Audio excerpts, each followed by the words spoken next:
This conference will now be recorded. All right, we will call to order the Monterey Select Board at 6:01 p.m. on June 25th, 2024. We have all three members of the board present here in Town Hall. And we also have some online visitors. Thank you for joining us. Are you both here? I recognize your name. Are you related to the ADA assessment? Yes. And thank you for being here with us. Do you want to talk a little bit about the plan, or do you want to field questions from us first? How do you want to proceed? Yeah, I can jump in and just sort of give you a quick little overview, sort of how this came about and what we did. The ADA law is a civil rights law, and it really wants all access, universal access to goods and services that all the towns have to provide. So we got some funding from the Massachusetts Office on Disability to conduct this sort of a self-evaluation and transition plan. Uh, the idea of this, we went through all your parks and all your buildings, and we looked at it through sort of the priorities of the ADA, which is the access to the building, it's the access to goods and services, it's your restrooms, and then it is sort of additional features like your water fountains, and just to evaluate what type of barriers there are and sort of design the ideas of what you should address over a number of years. So this plan sets out a timeline of when you can accomplish some things that are sort of like low-hanging fruit, a little bit more inexpensive, and then also some sort of long-term goals that you could do to increase accessibility. I think, yeah, and so that's all written in the reports that you have copies of. So we finalized that, and then with this, that puts the town in a position where they can obtain funding from a variety of sources. This is kind of a prerequisite. A lot of grant applications that you can submit, and then they'll fund the implementation of these recommendations. So that's just a general overview. I think we're here just to kind of, we gave you a copy of the report and, field any questions you have and listen to any feedback and, yeah, hear your thoughts and hopefully get a vote to approve it would be appreciated. Thank you. I thought it was a good report. I went through it. There's definitely a list of things to do, but it's very, it goes building by building, property by property. It's something we can use as a roadmap to get it done. It's really helpful. All right. Thank you. I will say some of the parking rules are, I guess as a person that doesn't worry too much about where the lines are, except in town when I'm worried about getting hit, like, I guess I give that a lower priority, but I guess if it's helpful to have it, it's helpful to have it. It's definitely low hanging fruit in many instances, and in places like the community center and the town hall, obviously it's really helpful. Yeah, we worked with a small group of residents to sort of go through the priorities, and I think, that was sort of one of the things that emerged was like, town hall, community center, those are kind of your, people people use those, the general public use those spaces a lot more frequently, so those should be sort of a higher priority on that than, compared to like the DPW garage, which doesn't really see visitors very frequently. And possibly the beach too. I think it might be worthwhile painting the lines by the handicap spaces at the beach.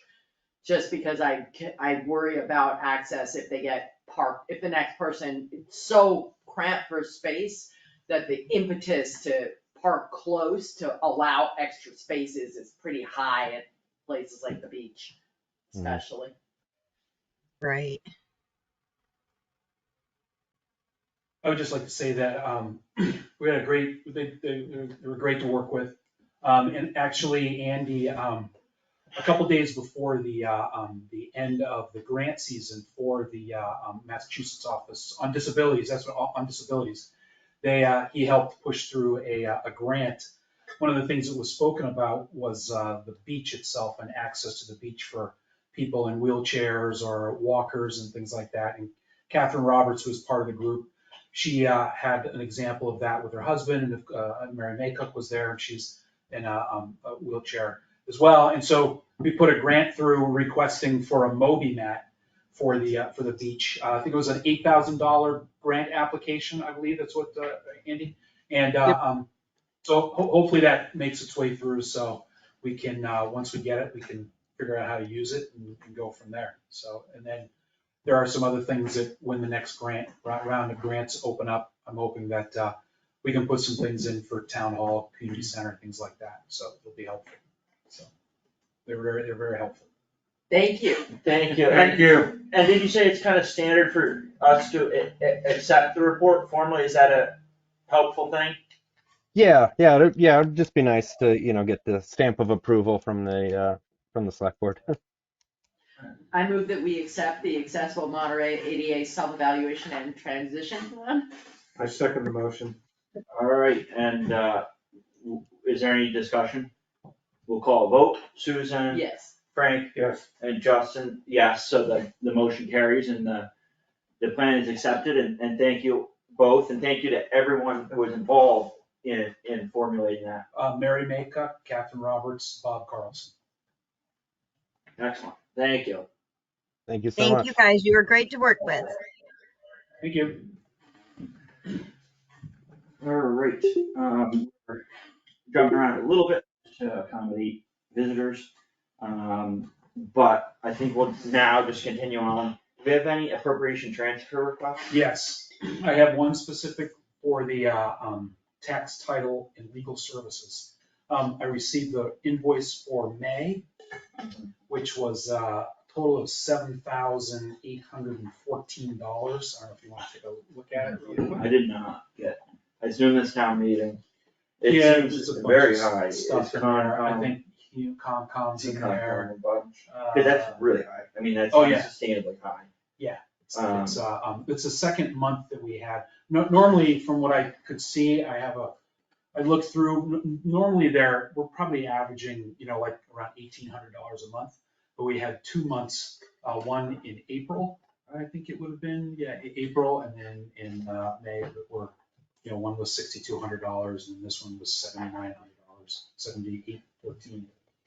So to cover that cost, in that line item, we only have $2,137.11. So to cover the bill, I have two appropriation requests, one moving money from legal fees and expenses of $4,000 and another from shared HR director for $2,000. Currently in the legal fees, there's $4,800, so it would leave $8,000.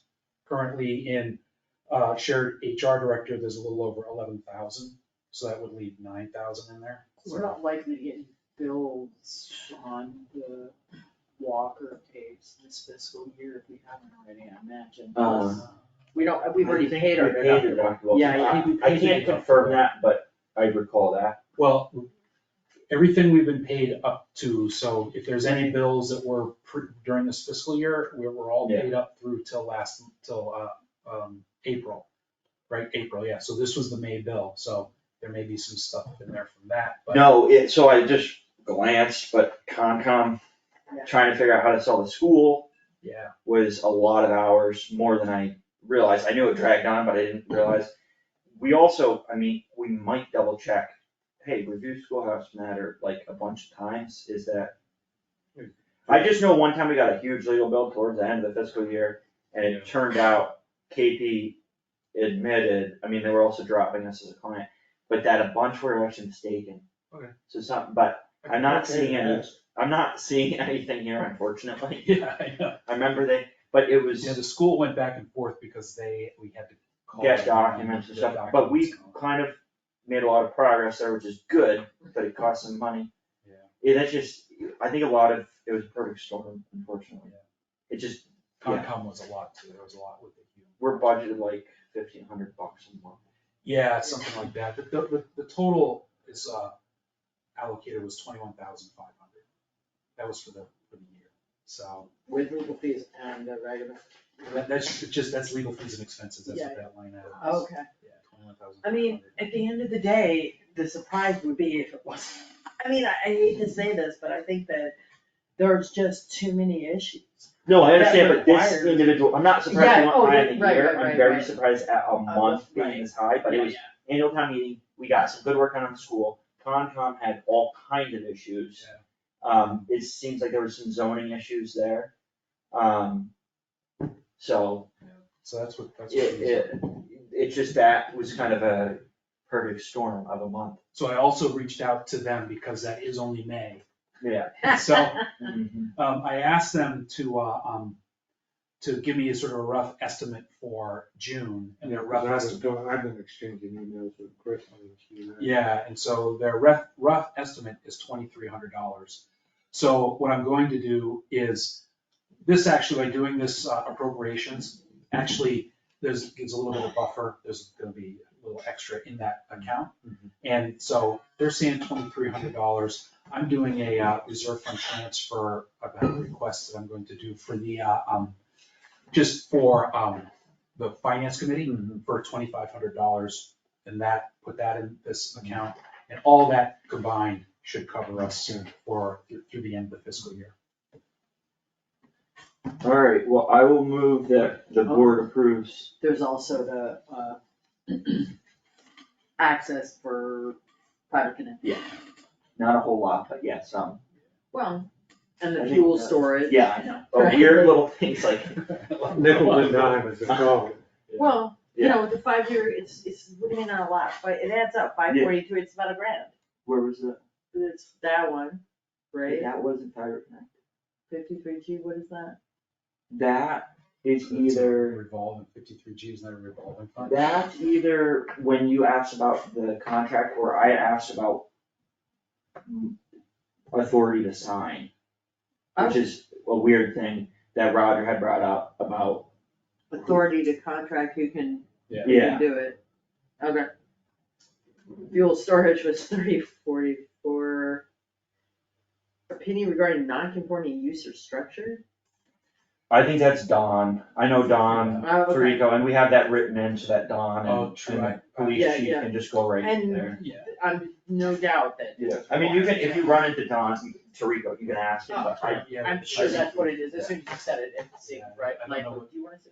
I don't know what sort of things, there was a zoning that was going on, issue with Half Moon that they were having there, so it was actually. Shocking. well, we gotta pay the bills. Bills. I will move that the board approves these two transfer of appropriation requests. One for $4,000 from tax title legal services to legal fees and expenses, and one for $2,000 from shared HR director to legal fees and expenses. I'll second. Is there any other discussion? We'll call a vote. Susan, Yes. Frank, Yes, and Justin, yes. And, we get some signatures.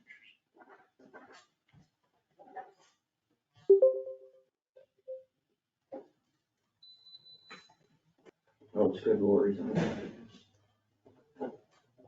Oh, good. Yeah. I'm happy you guys to reach out to her too, because I know I had talked to her, but it's been a Oh, while. wow, great.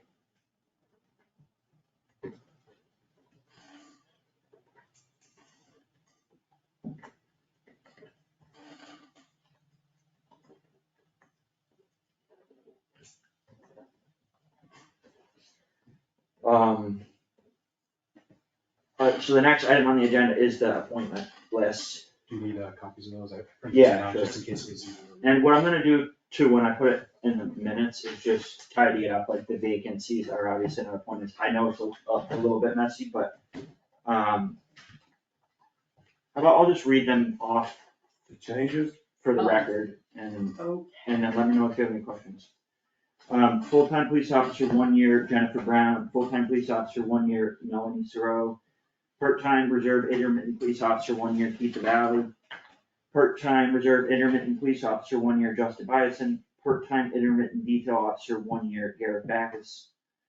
The next set is all gonna be open space and recreation plan committee for 1 year. Jerry Claren, Susan Cooper, Margie Abbott, Roger McDonald, Jim Hunt, Dennis Lynch, Rob Hoogs, and Mark Andrews. And Lake Garfield Working Group for 1 year, Greg Carnese, Steve Snyder, Michael Germain, Dennis Lynch, Richard Jaffe, John Levin, and Kyle Pierce. Memorial Day Parade Committee for 1 year will be Eileen Marcus, Tom Sawyer, Olivia Tuttle, Justin Maycook, and Frank Abbott. Monterey Community Center Committee for 1 year, Lori Shaw, Wendy Jensen, Elaine Lynch, Kyle Pierce, Roz Habelstadter, Wendy Germain, Joanne Bell, Catherine Hurst, Mark Andrews, Mike Zerbel, and Karen Anderson. Renewable Energy Working Group for 1 year is Peter Marquette, Chris Adoon, and Rob Hoogs. Election workers for 1 year, Gary Shaw, Evelyn Valianos, Rebecca Wolin, John Higgins, C. Linda Howitt, Cheryl Zellman, and Tracy Brennan. Town accountant 1 year, Eric A. Kincher, CPA. Town council 1 year, Harrington Heap, LLP. Town treasurer 1 year, Mass Munifin. Have you talked? With contract negotiations, no. Okay. I've been working on it right before this meeting, but I dropped the ball. Okay. In terms of getting it signed tonight. Records Access Officer 1 year, Roger McDonald. Records Access Officer 1 year, Christopher Andrews. BRPC alternate 1 year, Laura Mency. Fire Inspector 1 year, Sean Tryon. Fence Viewer 1 year, Peter Brown. Veteran Service Officer 1 year, Julio Rodriguez. Veterans Agent 1 year, Thomas Beasley. Inspector of Wires 2 years, Nick Fretzel. Plumbing Inspector 2 years, Robert Krupski. Gas Inspector 1 year, Robert Krupski. Plumbing Inspector alternate 2 years, Donald S. Hopkins III. And then Counts on Aging is a little bit different because the terms are staggered, but Counts on Aging 3 years, Kyle Pierce. Counts on Aging 3 years, Rosalind Habelstadter. Counts on Aging 2 years, Joanne Bell. Counts on Aging 2 years, Lynn Zabersky. Counts on Aging 1 year, Beth Hoffman. Counts on Aging 1 year, Roberta Weiss. And then 2 Historical Commission appointments for 3 years, Rob Hoogs and John Higgins. 2 Cultural Council appointments for 3 years, Carol Claren and Myrna Rosen. And that's it. Questions? And the board of registrars, I spoke to Steve Moore, he's willing to serve. Okay. And he has no other elected or appointed position, so he's good to go. Alright, and is he a registered? I think he's Democrat, He's Yeah. I think he's a registered. but We can't have more than 2 at one party. And so was Steve the unenrolled or the Democrat? Cause I know we had, was it Steve, Catherine, and Brian Jeffries? I know Brian Jeffries was a Republican. And I don't know, is Chris Andrews a he's registered? unregistered, he's He is unaffiliated, yeah. Okay, then good, because I think even if Steve was the unenrolled, and let's say Catherine's the Democrat, which I don't really frankly know, but we can't go wrong here because I just don't think we can have more than a majority of one. Chris actually said since he's unenrolled, he'd be willing to enroll in the Republican Party just to have it be even, which I thought was adorable. I mean, realistically, it doesn't matter unless you're planning to go to a committee meeting. It doesn't matter, like, you can even, as a Democrat, you can even ask for you can vote for the Republican primary if you wish. No, you can't, not in the primaries, you can't. I believe you can.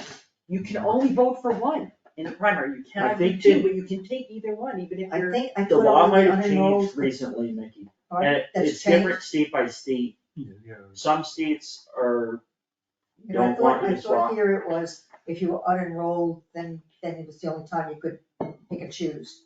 If you were enrolled, that you had to go with your enrollment. To your enrollment. So the That's only- why I unenrolled Yeah. myself. The only addition, beyond what I read before was, as Susan said, Board of Registrars, 3 years, Stephen Moore. Any other questions?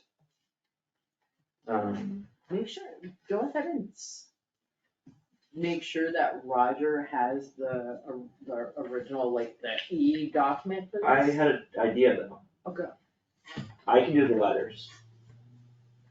that's what I was gonna say. I wanna make sure that there's an up-to-date copy in his records. Yes. just because we rotate through. Well, I have another idea. Okay, go, Well, this is all gonna go in the minutes, right, verbatim. And yeah, but if another- someone has to produce the document in the future, it's easier to take this and just sub it out than to Oh, then to go to the minutes, it won't be horrible. Well, It's in the minutes. okay. But, no, good point, but then, and my other thought was, if I have website access, I can really tidy things He up. really wants Look at that. this guy, everything, yeah, I'll work on it. But I have an account, it just needs to be granted more permissions. Cause, What's the username? I think you told me. I think it's like Jamie Cook or something, but I have an account, you want the password to in the public record, No. social. He's an IT person, he wouldn't let you do that. You almost spewed my juice all over my desk. So, because there's a law about, I mean, this happens every year, and the only way no person is ever really gonna do it, this has been going on forever.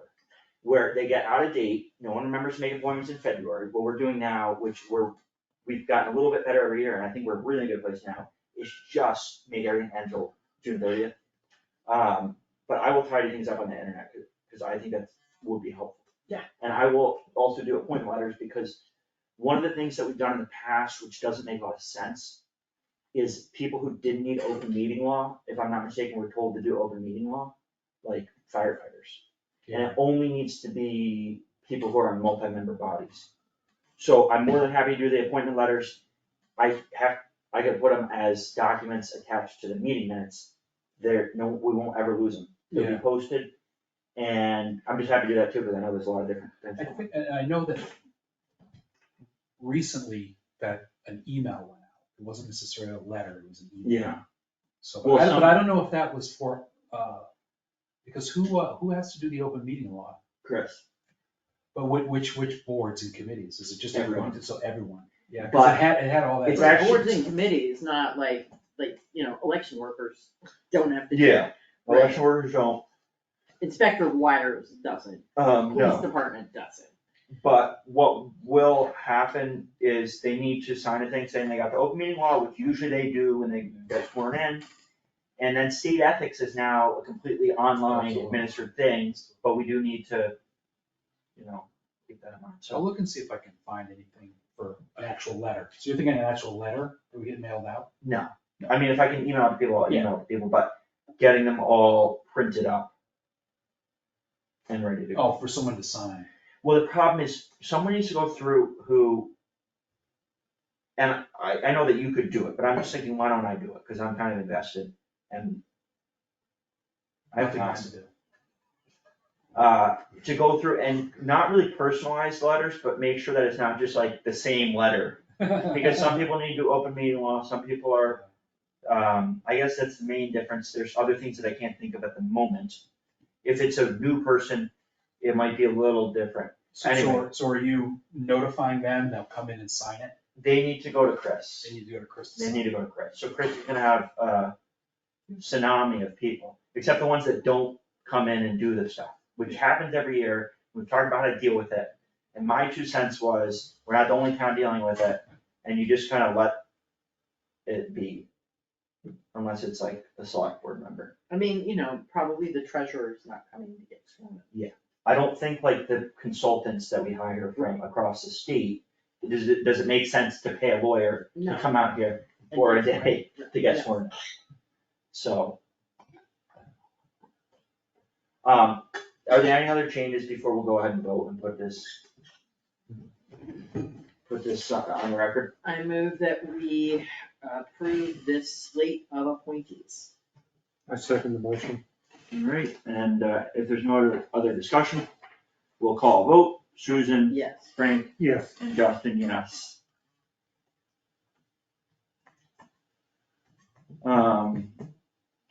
This next item is the Lake Garfield Working Group mission, which is really rather simple. We've seen it before. The Lake Garfield Working Group, I was at their meeting last Monday, had a pretty rigorous discussion, in particular about did they want to take on the issue of safety?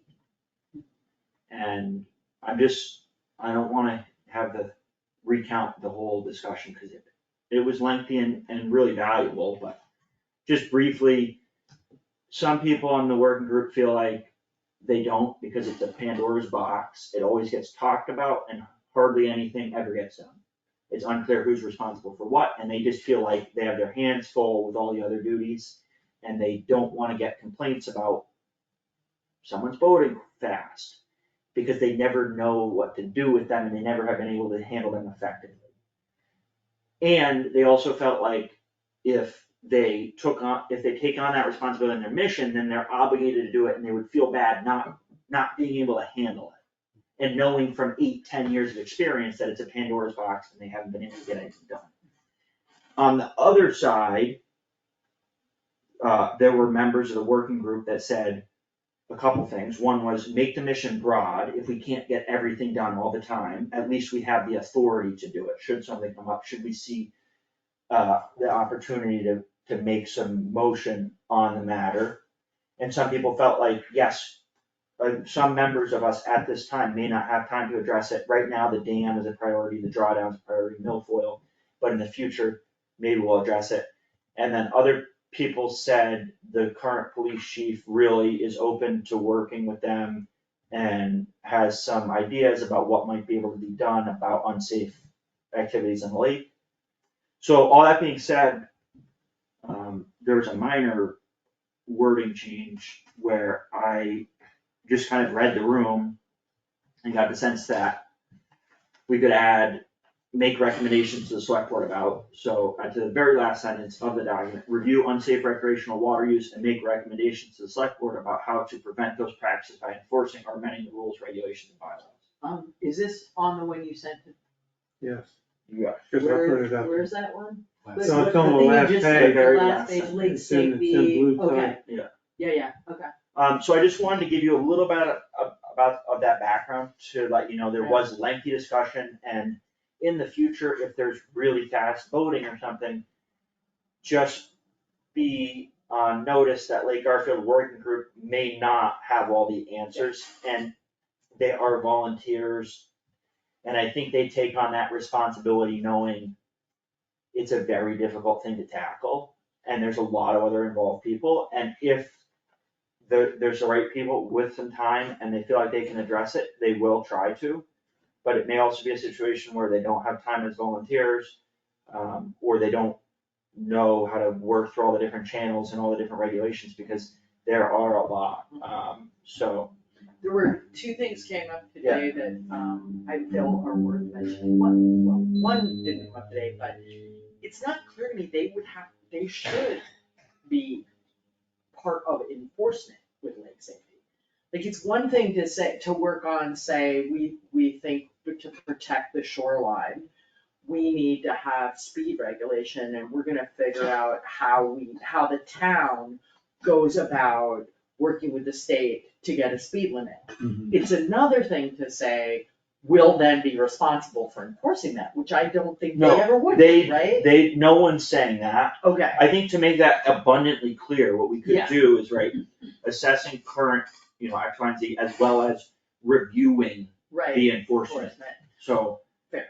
Um, The other thing is Dennis suggested today that because erosion of the shoreline would fall under Concom, should they decide to pursue it with the state, getting a letter from Concom supporting a change in, a lower speed limit to prevent shoreline erosion might be helpful. I don't know if it would or not, but it was something Dennis raised today that I thought was worth mentioning. I had a couple of small things. In the third bullet at the top. Reviewing the lake drawdown process from all relevant aspects of lake health and safety. I put comma as well as flood control, comma. Just because it's mentioned later, we might as well put it at the top. And then, in the last bullet before lake safety, first bullet on page 2, towards the end, educating about cleaning boats that have been in other bodies of water, comma, encouraging homeowners to avoid lawn fertilizers and pesticides. And working with homeowners. Encouraging homeowners to avoid lawn fertilizers and pesticides. Because it's all ending up in the lake when they use it. I mean, you would think at this point, everyone would know better, but could I add encouraging homeowners in the lake watershed? Yes, Yeah, maybe. great idea.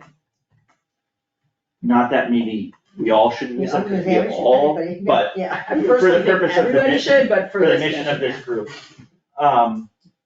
And I think,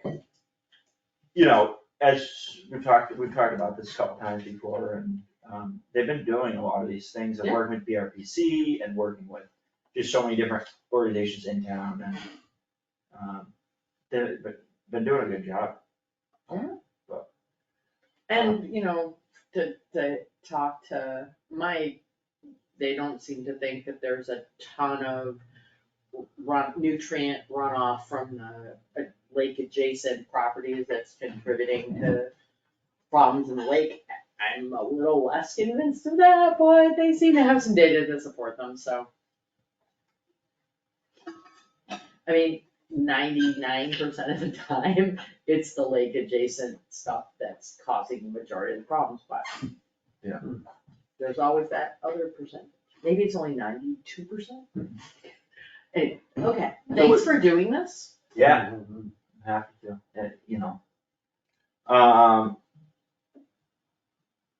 and the Lake Garfield Working Group, I mean, it's had slightly different membership, some of the same core members for years, and I just wanna put out a good word. I think they're really doing a good job right now. They're very, I think, invigorated by the different changes going on right now with the lake, and also with the failure of the tax district, it also is turning a new leaf, in how we're addressing lake issues as a town, because this is pretty permanent to a degree. So I'm pretty excited, and one thing that I'm looking forward to when I get access to the website is posting a bunch of reports. No. What? Get Uploading that in there. pictures. No, but one thing I think I'm serious, people can disagree with the lake scientists, but I actually think from my little study of this town, that from my knowledge of this town, it just is gonna be so helpful to be like, here's the reports, and you can come and you can disagree with them, but it's all out there. Transparency matters, it really does. And I think one of the difficulties with the Lake Garfield Working Group over the years is the minutes have not been kept up to speed remotely. And they're volunteers, but the minutes have been, at some points, abysmal. And a lot of the information which is out there has not been super public. Yeah. So I think that could help turn a new leaf as we take this on as an annual expense. Yeah, when I find all this time to edit the website, we'll see if that ever happens. All right, does anyone have any questions about the few changes that we made at the meeting? Okay. I'll move that we approve the new Lake Garfield Working Group. Motion. Any other discussion? We'll call a vote, Yes. and yes, that's unanimous approval.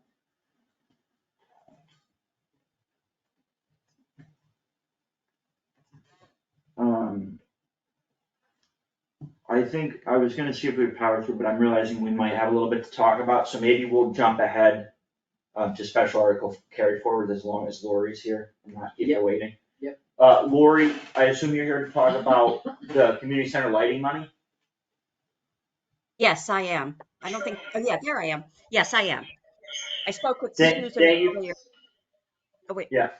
Can you hear me? I sound, We can, yeah, sorry I interrupted you. There might be a delay. oh, okay. Yes, I spoke with Susan earlier today and I had sent you all an email with regard to my thoughts on that $29,000. So if you haven't had chance to read it, I know that there is $29,000 that was appropriated several years ago for lighting that we didn't use because it was put out to bid and no one bid on it. Then we had National Grid offer to put in the lighting. And I understand we now have this new light going out on by the road. So that $29,000 is just sitting there. I know, Justin, that you are eager to clean up the books and not have money just hanging around. However, I would like to suggest that we wait until the meeting, the town meeting in October, and reappropriate that money, that $29,000, so that we can use it for the matching funds for the grant that we just received. That's to develop the final designs and the plans for the pavilion. So if we took that $29,000 and took 4,000 from the ARPA funds that we have, that would be the matching amount for the grant without having to ask the town to appropriate anything further. So, so that's what I'm asking you to do.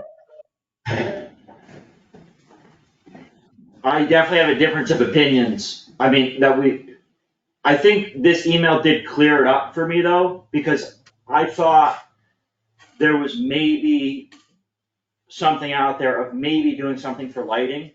I think to the extent that we're holding on to it to pay for matching the grant, we do have the ARPA funds available for that whole 33,000 matching.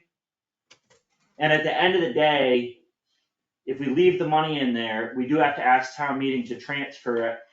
And whether it's coming from free cash next spring, or wherever, I mean, it is keeping money unnecessarily earmarked. If we're transferring from lighting to match this other grant, you are asking the town for 29,000. It's just where it's coming from.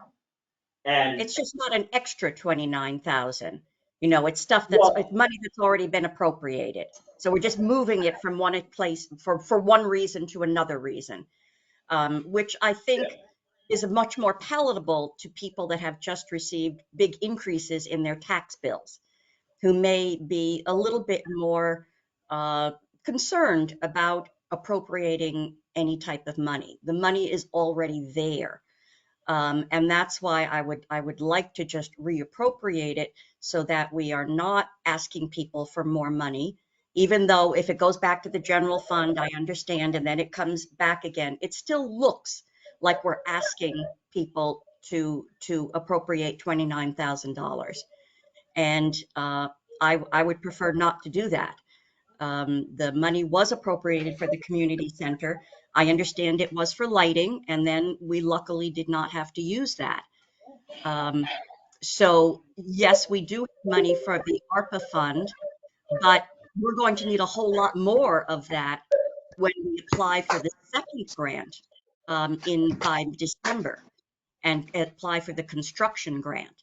We're going to need the rest of that ARPA money for that, because that will also be a matching grant. And personally, I agree with her. I do feel like psychologically it's a different ask.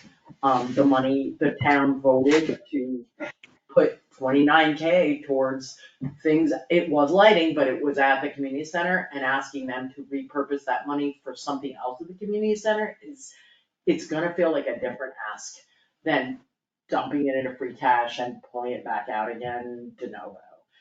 Especially because those of us who have good memories are gonna remember, well, didn't we just give them 29,000 for lighting that never got used? Like, I just feel like it reads better to say we're taking it from this thing because we got that for free.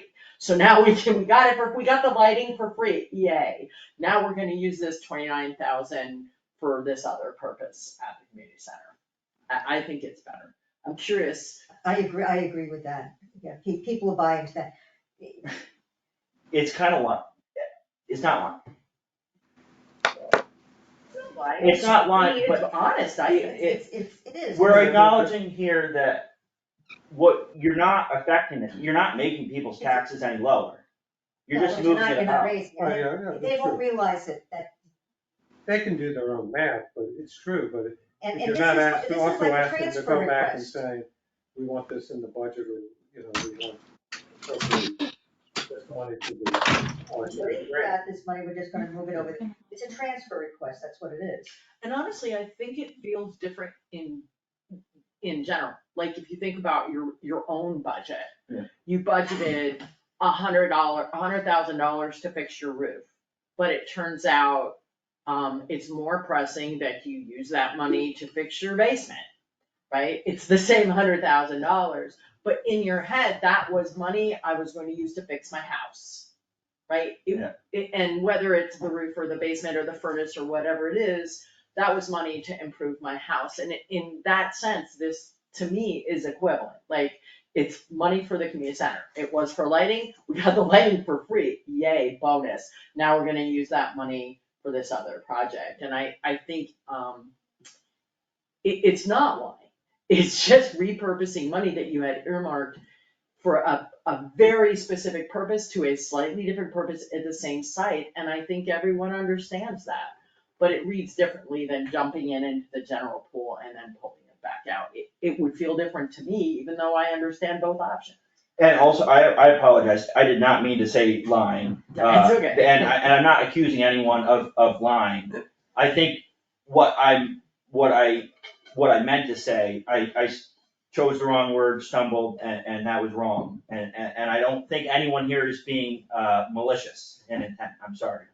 What I guess I'm getting at is that we're acknowledging that in both scenarios, we're not affecting the tax rate or the amount of money. At the end of the day, there's gonna be, in theory, all else remaining equal, the same amount of money ended up in free cash and the same amount of money ends up raised in taxes.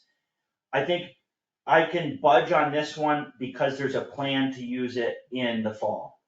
And that's the only reason.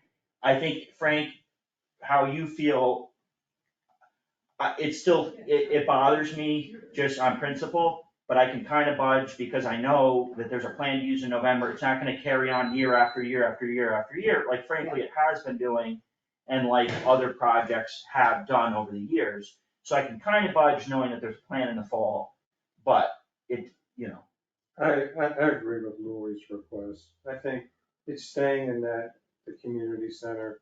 Community center is a very important part of the community.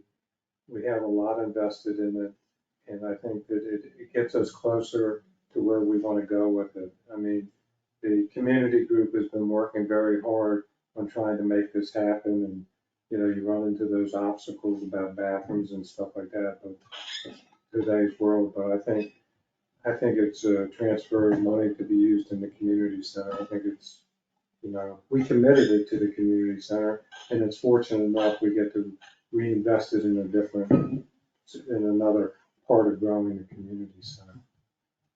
all right. Well, thank you, Lori. Thank you, Lori. Sorry to cause you the trouble.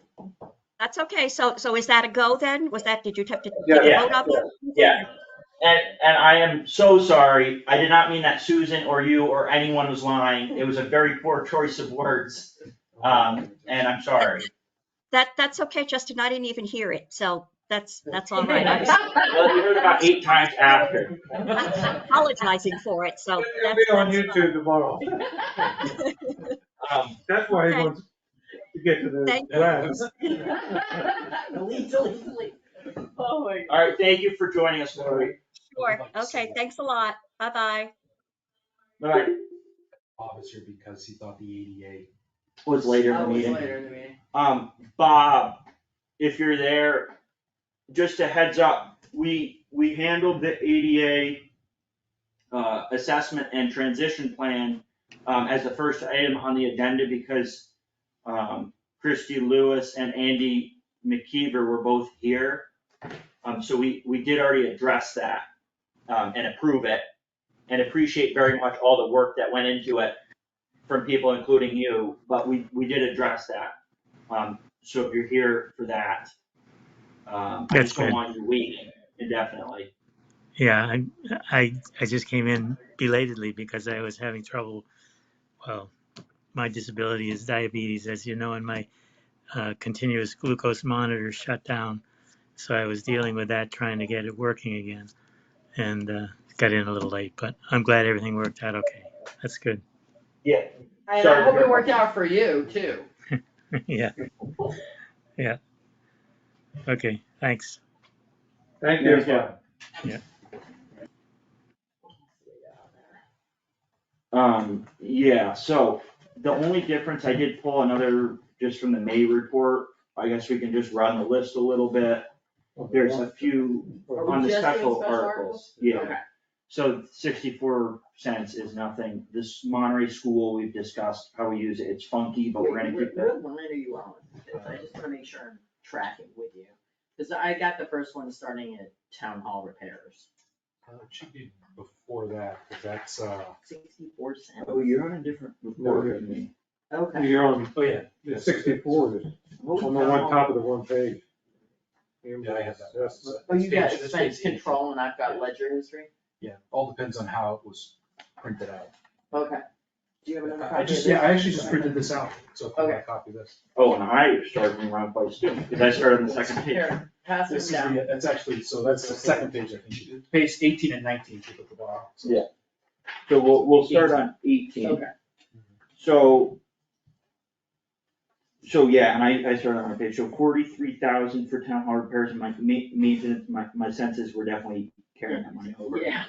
I'll be using that. Did we ever find a list? I did get a list, who did I get the list from? Did I get the list? Jim? I couldn't fi- sent you couldn't the look. old you one, sent me an old but one. some of them were. Yeah, no Jim and I longer- are gonna go through that and start working on it, trying to figure out what's, what to do What, best. yeah, And what else we need. I mean, my sense is there's definitely $43,000 worth of stuff we can do, it's just a question of which ones we wanna prioritize. Okay. So then shared HR manager, we're obviously gonna go, and it's a small amount. The open space and recreation, we're definitely holding on to. Opioids actually at zero, police cruiser, did we get? I have to, he was on vacation, Okay, I'll yeah. talk to him tomorrow and. For the radios and the cruiser? Yeah, just. Just $3,000. Did it come in 3,000 under budget, or is he had a plan for it? Fire truck nozzle. I did talk to Sean and Chris about the fire truck nozzle and the fire hose replacement. And that is sort of in a, I think it's one of those things where the hoses determine, maybe this was more than I, but the hoses And determine the hoses and the nozzle the are type all of like hose they interlinked. get, and so it's all sort of interlinked and they kind of got stuck on what to get. Whether they should get one with a 50 PSI for the hose, which is easier for one person to handle versus a 75 You pound. still have to We have just have two people, so they were kind of stuck in where they were gonna go, but Who we're carrying it over. yeah, There's a We're plan. carrying- Yeah, there there's is a plan. There is a There is a plan, plan. it's a painful thing Yeah. though, cause they're having trouble making the decision, cause there's so many variables. Gotcha. And then 10, I assume is also being carried over for nozzle. yeah, so the truck nozzle and the fire hose replacement, the 10,000, 15,000, 340. Well, we can let pagers go, I assume. Yeah, I don't think they have. That's 98.3% spent. Yeah. Hydraulic rescue tool seems like it can also go to 98.6% spent. Yeah. Yep. Turning over to the other page, virtually nothing for ambulance. School expenses is funky, but we're just gonna keep going Yeah, with we're it. still paying electricity on it. It's not a ton, but that's the only thing that I think that's what electrical comes through. And Why also, is the how does ambulance the lawn assessment- get paid? How does the lawn only get paid for the school? Does the district pay for it? I'll be honest, I don't. I don't think we pay for it, because we've had this article for years, and it's always been to pay the electric, and it wouldn't last a summer for paying water. But let's just not ask any questions, because I don't wanna find out. It gets, I'm actually trying to think if anything comes from from Gary O'Brien or, nope, I don't think Gary knows. I'm trying to think if I've I seen think an invoice for that. Can we go back to ambulance for a minute? Yep. Two things, first of all, there's 64 cents, so Yeah, obviously let it we're go. letting it go, but, at this point, I sort of feel like we need to think about making a line item for ambulance. Oh, yeah, I'm not allowed, yeah. You're not, Well, you know what, this is like a bigger. in general, there's about 5 special articles we have every year that should probably just be line items. Well, that's what Yeah. I'm saying, like, this is a good moment to address that, like, why are we continuing to do these all as Because special articles? this is the Southern Berkshire Ambulance Assessment. But you know what, I'm then again, Right now, but it may be something else at some point, at the end of the day, it's ambulance services. what I am gonna see if we can do though, is next year, put 3 or 4 or 5 things that have been special articles, and we already talked about doing employee. And we already talked about maybe doing it for the retirement benefit, put them in the operating budget, and then I'm gonna ask, can we put free cash against the operating budget, which goes against all of our rules? But we're working in the right direction of getting things in the operating budget, And otherwise, if we left them out, they'd be paid for by free cash. So what if we pay for 50% of the things that we add? You know, we take that, we added $110,000 worth of things that we just paid for with free cash every year, and then we put them in the operating budget, but to dampen the blow, because that's brutal in one year. You know, take 55,000 of free cash and put it against the tax levy, because to do that all in 1 year is gonna be another huge increase.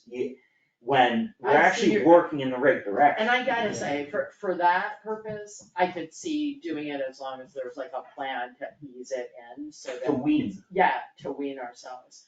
I can see doing that. Yeah. Ultimately, I mean, there's gonna be cost of ambulance every year. Yeah. And it's going to be more. Cause I've been thinking about things like that and thinking, we really should be paying the retirement benefit and ambulance and the milfoil. We do them every year at this point. Right. They're But- predictable. But you're talking, taking free cash, things we always did with free cash, and now Right. raising it in taxes. And yes, that money, maybe we start buying more vehicles with free cash, maybe we start funding stabilization and using stabilization, but maybe we could also entertain the option of just doing a simple weaning of like 60 or 2/3 this year of the articles that we add, pay for with free cash directly against the tax thing, which we never wanna do, but we're weaning ourselves off. And then next year a third, and then the next year 0, or something like that. I think it's a good idea, if you're using it as a real plan for items or budget, as opposed to just spending it to get rid of it to lower taxes or something Yeah. like that for that year. I think to have that plan is a good idea. And If easy you got- if to, you all yeah. came up with a plan, like this is the way we're gonna do it, we're gonna use it for this short term period, just to kind of get us over the hump, because it'll help. Cause otherwise, next year you take milfoil, ambulance and whatever, and you add them up, and there's your 4% budget increase Yeah. off the top, before you add COLA or anything else. Yeah. So, I don't know. I completely agree, and normally I would be right there with you going, no! But under this circumstance, it makes sense, because it's a bunch of big items that we need to accept that they're part of the ongoing cost of doing business. Being in town. So we already dealt with Monterey School. We're keeping Monterey School, storm damage we're letting go. The 20,000, we need to figure out if what's going on, because we transferred it at town meeting. Oh, that's right, that had to do with it was supposed to have been used because it was a phase 1 It thing. was supposed to go Right, to the and general we transferred to stabilization phase fund. 3, right? No, we transferred to the general stabilization Stabilization. fund. And I'll talk that. we're not sure if it got transferred. So that's kind of like, there's so far, follow up with Brian about the cruiser. Yep. Follow up with Eric On the 20,000. on the 20,000, and maybe Sarah, I'm not 100% sure, but, or maybe both, because did the 20,000 already make its way over and is erroneously showing up here, or did it not? You guys were saying a couple weeks ago that should be able to be found out fairly easily. Which one's that? The 20,000 is supposed to be in the general stabilization. From fund. STM 1219, Article 8, Route 23/main and enhanced flood. Because wasn't That wasn't 20K? another article in another, Last year's Right. annual town meeting, so last year's. yeah, 2023 annual town meeting. It was transferred to general stabilization. And we've had this before where we've done things like that and it just never gets Never put in gets the on the right sheet. place, the yeah. handbook sheet. Um, I'm assuming the Green Park baseball is. We'll let go, I mean, if he can find out a way to spend it now, I don't mind. He actually has an invoice coming on it. Yeah. Yeah, so Okay. he has an invoice for it, we're getting, he's supposed to be getting some dirt delivered. But I think we'll carry it forward. I mean, Yeah, I also would if you carry- need if you would, No, I would carry it forward. you would, Yeah, because Yeah. he's getting an invoice, I don't, he should be having, He's not getting much dirt for $279. Yeah. no, he's getting whatever he can get, but he told me he was Dirt's gonna use it. expensive. okay. Well, So- it's the transportation. We're also getting to the point where if there's like $100, they can always use their Parks General. People get very possessive over this special article. 29,000 we're absolutely carrying forward. Yep. And then the milfoil, it appears here, but there's nothing in reality. Including the weed control, like the second line of it, Yeah. right? Okay. We actually Mike thought he was gonna drain that account and didn't drain it with the dash, but then we drained it with the lakeside test. Right. Okay. And Friends Like Garfield covered a number of Yeah, reports. that's what I. Alright, that's good, I feel like we're in a good place, we'll check in with Eric and Sarah about the 20,000, we'll check in with Brian about the police cruiser, and then, other than that, I think it's pretty straightforward, and we mostly have a plan for everything. I know, I'm kind of impressed with this actually. I think the one thing will be, and it's not urgent, but that town hall repairs, over the next summer, fall, Yeah. whenever Jim has a little more time, that's not the winter. Yeah. Like what, just making a priority list, Yep. because that's the type of thing that can, drag on, and then in 3 years, we have it. But there's plenty of ways to spend the money. Yeah, and let's, and we've allocated it, so let's get it done. Also, I just wanna bring this up at some point, it's not the right moment, but every time, at this point, every time I drive by the DPW, I look at the siding on that building and I wince. Buy a thing to cover your cost. Yeah, but here's the thing, it looks like the building is starting to suffer. And maybe that's my lack of knowledge. It's not in great shape, but. Well, you should have a conversation with Jim, because Jim has A plan? plan and a concept for the whole space. Okay, So it might be worthwhile just having a talk with him, because he has brought that up in the past about how he sees a better designed location. right, Mainly, one reason is, he doesn't think it's best to store all the equipment outside all the time, it is what it is, so, but we don't have space. He's thinking that there may be a better way to plan a building, or make a new building, or do something with, which actually includes, I think it include the removal of the building that you're talking about. the one that's in Yes. the one that's right degrading there. shape and, The one, yeah, so, so let's build another $10 million building. God. we should turn it, as long as I it's a told you, fire. it's Wait, let's do it after I'm off the board. Yeah, do it in a dark shade on your window. You're right. Just go. Forget it, I never said this, it's in Can there. we just paint it? Crack coat paint. If you have Just to, like, after the transfer station, go down River Road and take a look. Yeah, that's true, you can do that. Go down there. Yeah, no, that's a long There's term. some bushes there, so you can't see No, them. he's talked to me about it, wanting to get, because vehicles I know. are getting so expensive, and the weather elements and things like that, I mean, it made sense, but like everything else, it's about the. yeah, me and Molly, I mean, I understand what he wants to do. Yeah, he has a whole plan.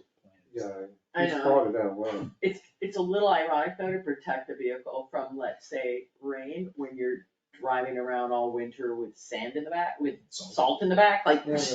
The other thing that I do think that there's probably solutions to, but we all know people, including towns, including recently, that it was Sandisfield or Tallinn just 5 or so years ago that the highway road burned down. Yeah. Right. I mean, that's a problem, and Tom Brazy lost a bunch of equipment in a warehouse fire, Yeah.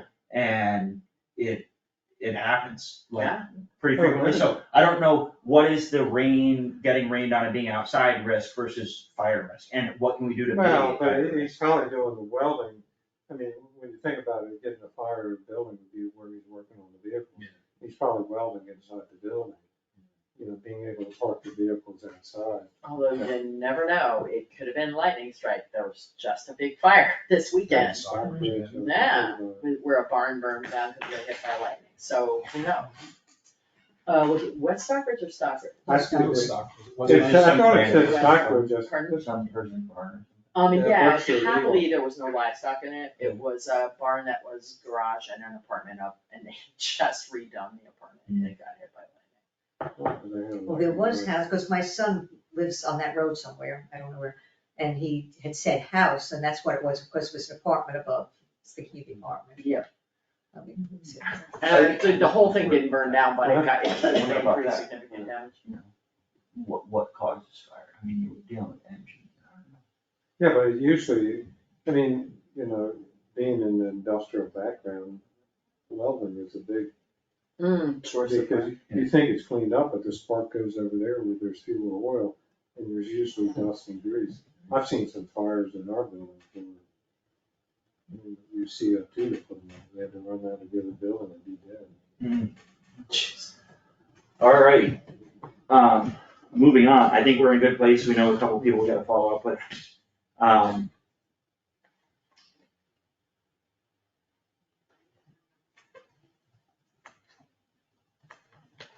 The wetland scientist proposal for Sandisfield Road enforcement order. That's essentially her quote, Yeah. and just needs a signature to say we're going to accept it. And we have the funding, 3,000, well, or do we need to transfer the funding? no, because what's happened, Make it July 1st. yeah. But well, that's just a contract, that's just to engage her, her services. All the services will probably happen after. Happen next year, and then we'll just get paid for it out of the highway budget? Yeah. Yeah, I mean, I'm open to it. Has Concom met and discussed the enforcement order? Not, no, it got delayed because it was supposed to happen last week, but they forgot about the holiday. Yeah. And so that's Thursday at 4:00. I don't wanna make a stink, but I don't understand how we can be forced to pay,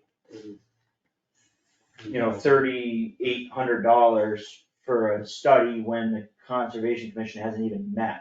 I can understand what an enforcement, and this is not coming from a law background or anything, I don't really know the Concom law or the Wetlands Protection Act, but I can generally understand the idea of, there's a construction project going on, or some work in a wetland, and it just needs to be stopped, so one commissioner can stop it. But how then can, before the Concom even discusses it, the landowner be forced to do a study? Well, good question. Yeah. That this was an emergency order, so I don't know if that has different regulations or different processes than something else that they would normally do. I mean, But, yeah, it would strike me that, the emergency order said we need to engage, we have to have a letter of engagement from an environmental consultant Before the meeting, on the meeting, yeah. which Yeah. bothers me.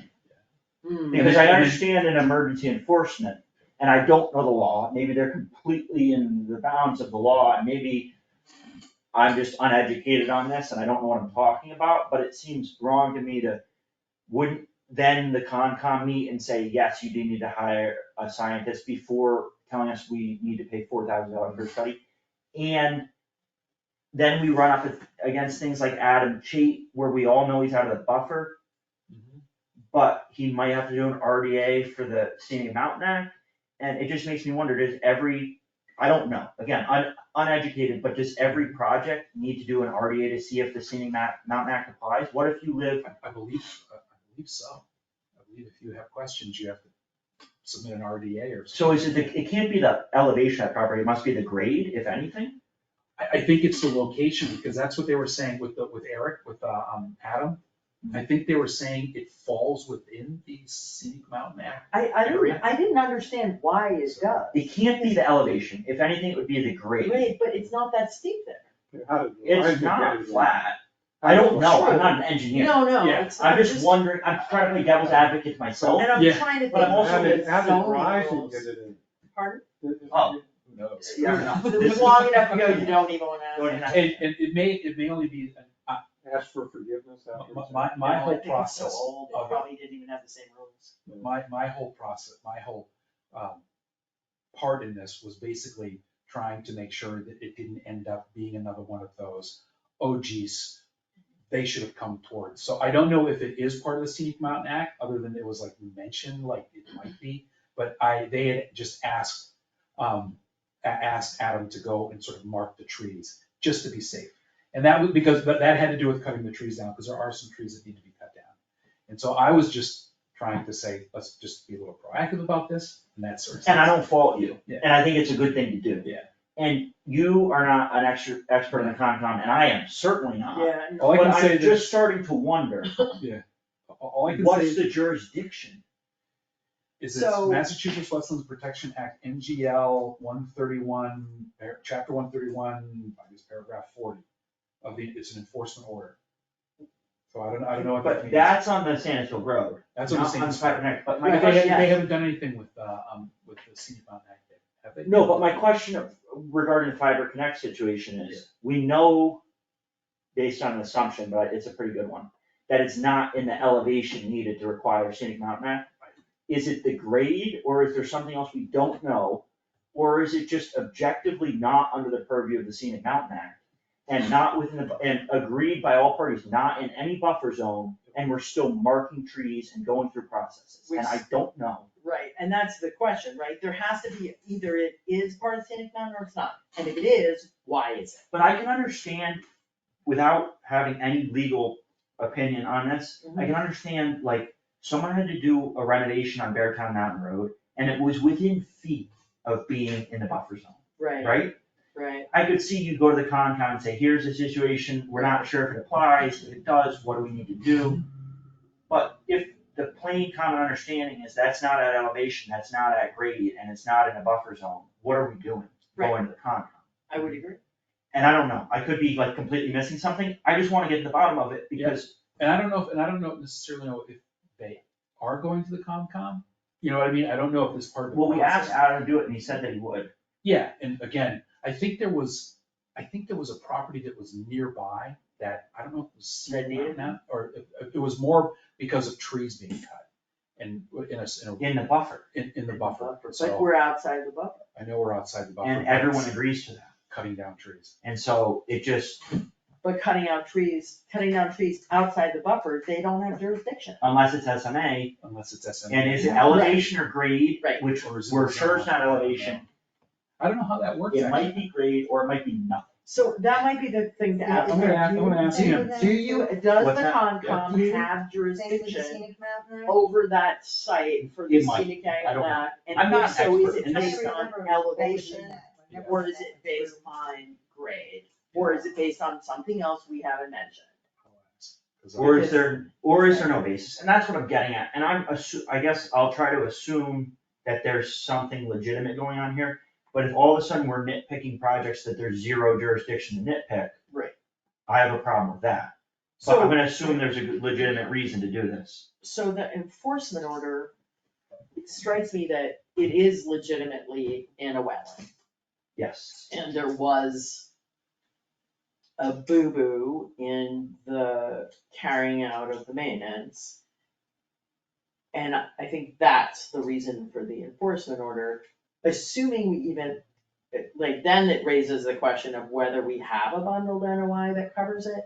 But even if we did have a bundled NOI that covered it, and we made a boo-boo, and someone happened to see the boo-boo, it would still be subject. Yes. Right, so Absolutely. assuming we currently have that bundled NOI, which apparently they're also calling into question. That's the basis of the enforcement order. Understood, but my question is, again, might just be uneducated. Wouldn't it make common sense that you could have an enforcement order and not do any further damage and maybe do a remedial? But maybe you go to the commission and the commission tells you, okay, you need to do this study. Instead of being told before the commission's even discussed it, you need to do a $4,000 study. I think you might be Jim's right. having some back and forth too with, I guess, you weren't on these emails, but the agent asked him to put up certain remedial things, and he says, just today, we have 2 quarters each of straw bales, silt fences, and wattles, as well as shallow sumps.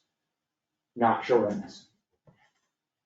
So there's a lack of clarity in their communication with people, which I think could be an issue. I would agree.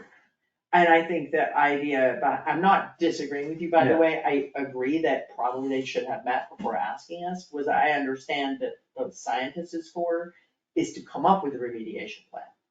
But what also, But you're right, my they question- should first say, you're in violation of this, you need to get a remediation plan because this has to be fixed.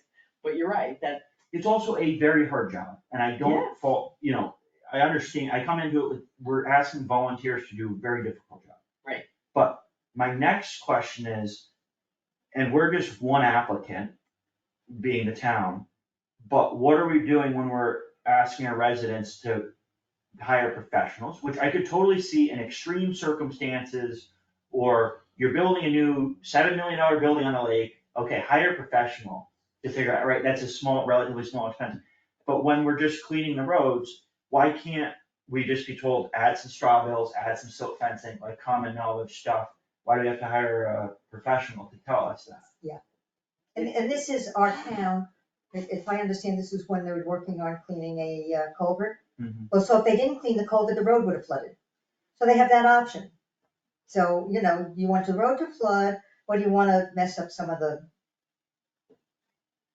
wedding planner? And it was an accident. And it was an accident, and those things happen. Yeah. I mean, he was trying to, he's doing the right thing, and it's our road No crew. disagreement. It's not, I have a not a poor compromise. contractor.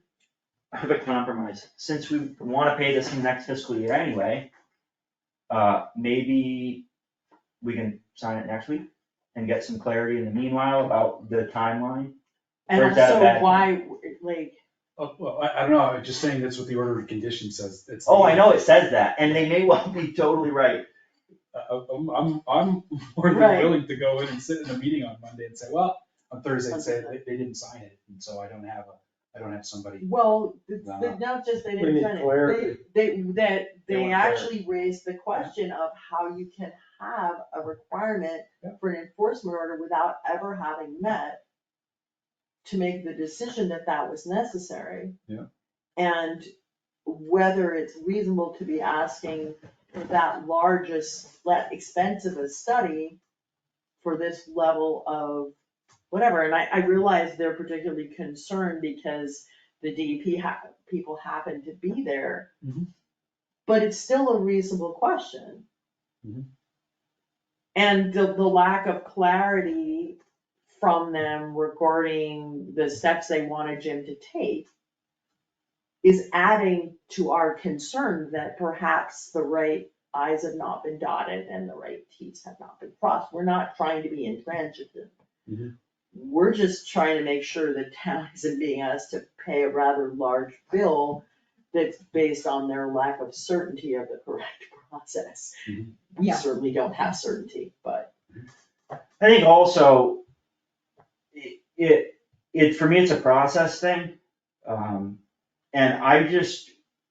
it's a gut feeling, not a legal perspective, that if I'm a resident and a commission decides I need to hire a professional at a, fairly decent rate,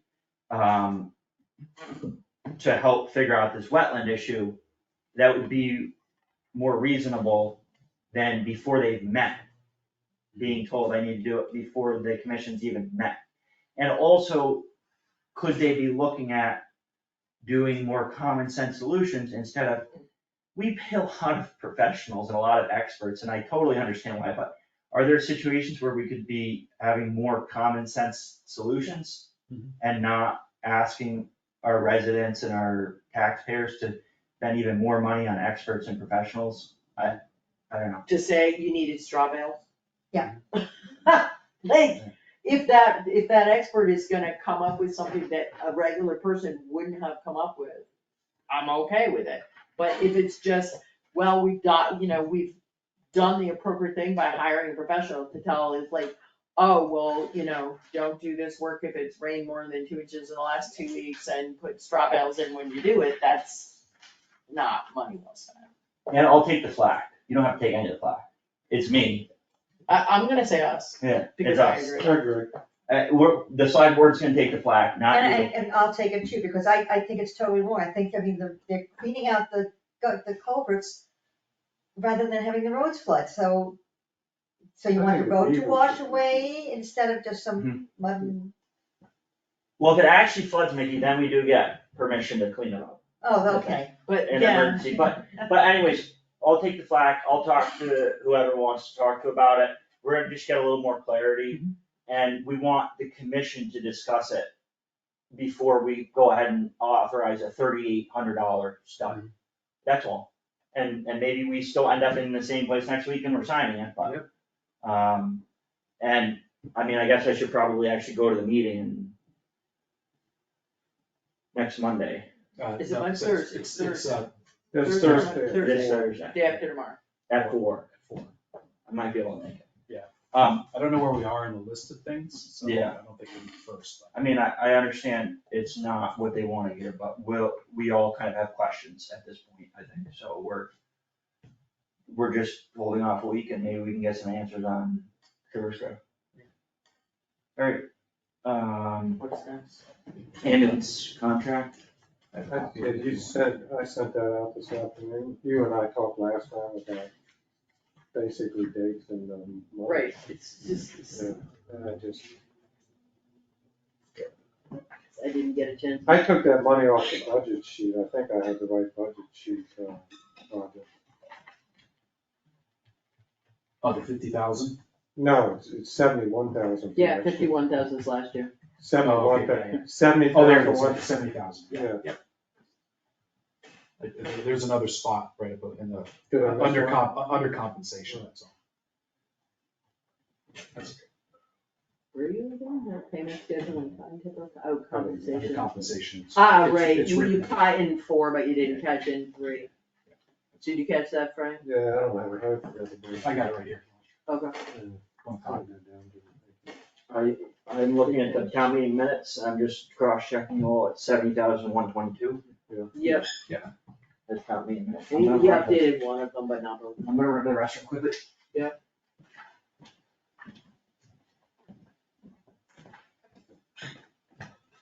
So this is essentially the same one that we had. Yes, it was. He just replaced I the just dates did and the it. numbers, and he missed that. Yeah. Not that big a deal. Is there anything? I don't, I read through it. I was okay with it last year, we went I through read it with a through it. fine tooth comb, we went over it like 14 We had times. them in here, remember? Pardon? We had the. Yeah, we had them in there, so I mean, Is there? if it ain't broke, Was there anything about, like, how many they don't make? there is something in here about reporting, hang on, like, Andy, there's really. like force majeure, termination of contract, trying to remember where it is.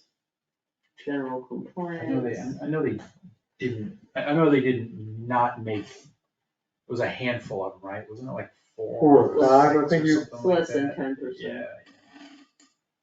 It's close to 10%, but. Parties. Insurance, standby coverage. Not that, I guess I'm just trying to continue, I guess we could ask them at any point, because I don't know how that's kept track of. Well, we could ask them, but they have a statistic sheet. Yeah. Okay, but their statistic sheet isn't accurate for our purposes. It's not. No, because when, their statistic sheet will show when they came. But if 911 knows that they're already on a call, they don't get contacted. It will go out to one of the. So other the ones they don't ever get called for won't show from their numbers. We have to get those either from the fire What department, we want is, or the Yeah. 911. what we want is when they do get a call, and then There's no, we have. they don't show up, they have to deny for some reason they get the call.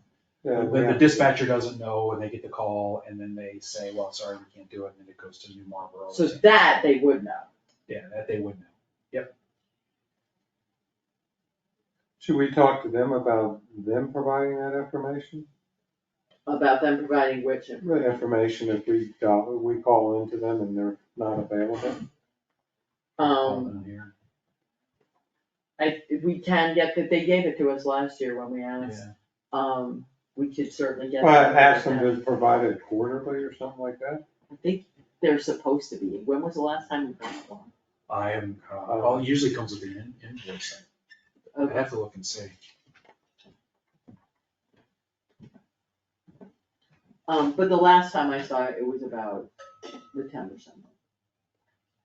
The total. Well, I guess there's 2 questions, getting updated data, and 2 is how does that compare to other towns that they serve?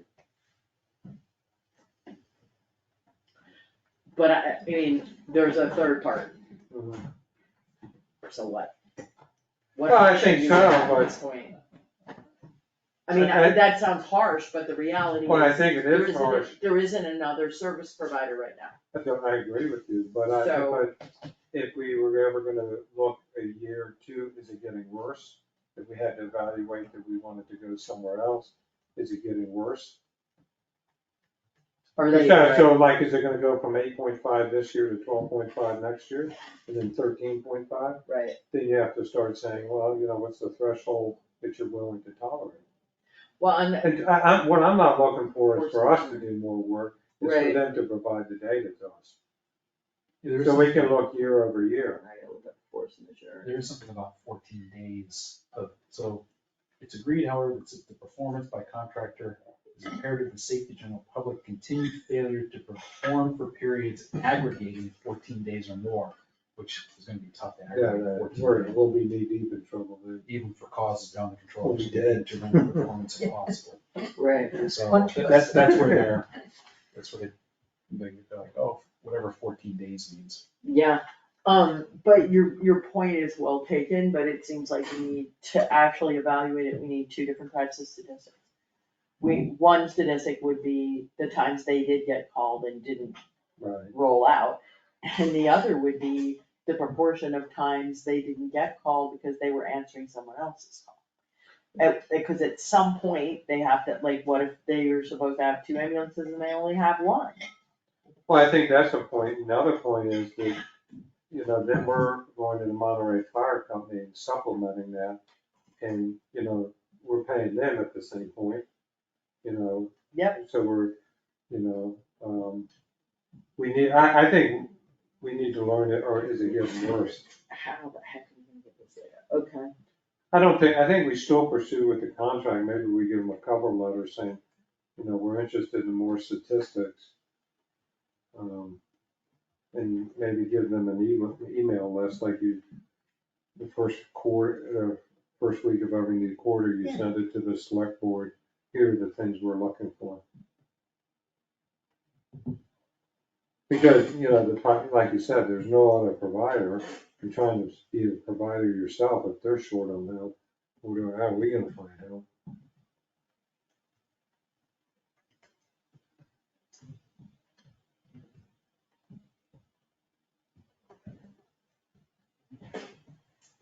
I mean, you know, ultimately, it might be worth getting both sets of data, like they're looking at the number of calls that they weren't able to respond to where they were called, and also looking at the number where they weren't called, where the initial call went out to They're another. not thinking they were busy, Right. didn't have enough help or whatever. Exactly.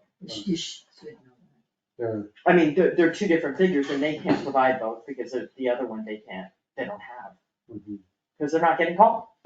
Yeah. But the fire department does. How does the fire department learn that? Is it because they get calls? Because they hear the call go out, Mhm. whether it goes to SBA or it goes to New Marlboro or it goes to Oh, Otis or whoever it goes So to. those turns up on their beat. Yeah, and they're keeping track. Mhm. So, anyway, I think we need to sign it, No, but we do need to change that Yeah. one other number. Yeah, it's in that Paragraph. under 5 or 3. Yep. It's in the numbers in Verbo. Yeah, it's in under 3 Yeah, compensation. compensation. So, can we get that reprinted so we can just sign it? Do you wanna make changes or you want me to do it, or send it out and send it That's out? D, to them? Roger. I can make the changes. If you can. 'cause Yeah, I'm- yeah.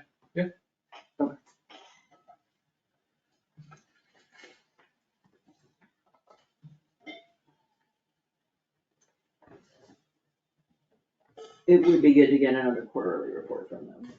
Yeah, but I would ask them, they should email it, sending it into the invoice, no reason he should be. If they have a report, can they send it to the select board and the town administrator email? One thing, I just wanna, did I not forward you the quarterly report from January? From January, well, shouldn't there have January, what been year? at least one since then? Because it's quarterly. Yeah, no, I'm just, There I wanna should- make sure, because I knew that Kevin had directly sent me the quarterly report, and actually, in January, he just wrote me an email saying he mailed it. Okay. In October, he sent a quarterly call report on Excel, which it says I forwarded, which I assumed was to the board members. I think that's. So I just What want about April? to, I don't have any email from Kevin Wall. But there was something in the mailbox. I thought there was an April one. Yeah. But, so the next one would be July, Yeah, it's in End the of the year. quarter, end of the quarter, yeah, fourth quarter financial. so, Yeah. okay. are we on to the next? I think so. Treasurer contract, I don't have it for you. I haven't. I'll put it together for next week. Have you thought of how you're gonna deal with the hourly issue? Yes. How are you gonna handle it? I'm gonna propose that we streamline communications through the town administrator. I can actually update you with what I've done, because I think maybe it's worth Yeah. talking over as a board, because I was gonna maybe set up a phone and everything, and then I got to thinking, and I'm thinking, why don't I lay it all out there, kind of a proposal, and then obviously be available by phone, but I know that one of the issues that we kind of wanted to address was when various people contact the treasurer, it's sometimes needed and sometimes it's an extra burden on our contract, or on our service provider. So this is what I wrote under responsibility of the town, which is something that we could give, because then I'm asking for something later. The treasurer shall report directly to the town administrator and will work directly with the town administrator, the accountant, and the tax collector. As much as reasonably possible, all communication between the treasurer and the town shall be through the town administrator. From time to time, the principal assessor and select board members may also contact the treasurer directly. All other contact between the town and the treasurer should have prior authorization from the town administrator.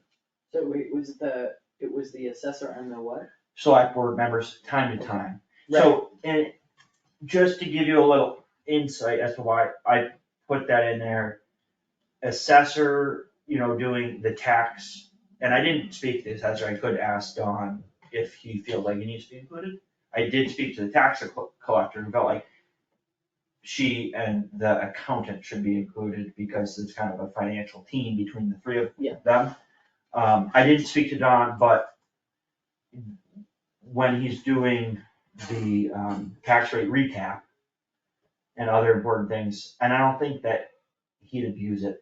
I think one of the difficulties we had is especially with payroll, when there's payroll issues, there's been a lot of communications directly to the treasurer. I think it's a more streamlined thing to really have him go through Roger. Yeah. There's been other issues, and I also put select board members, you could talk me out of it, but I think there's times where it just makes more sense. And I think the other part of this policy, the other part of what I just read was there can be other contact between the library trustees and the treasurer if it's necessary, as long as you talk to the town administrator and okay it. But I just wanna give Sarah some sense that we can give her something. Because then what I am asking to do is include in the duties, because I think this could be helpful for the town. Review draft annual and special town meeting warrants as requested by the select board, and review all annual and special town meeting minutes. Because I feel like that could help us, some of the difficulties that we've discussed could have been resolved just by town meeting minutes. And not much deeper than that.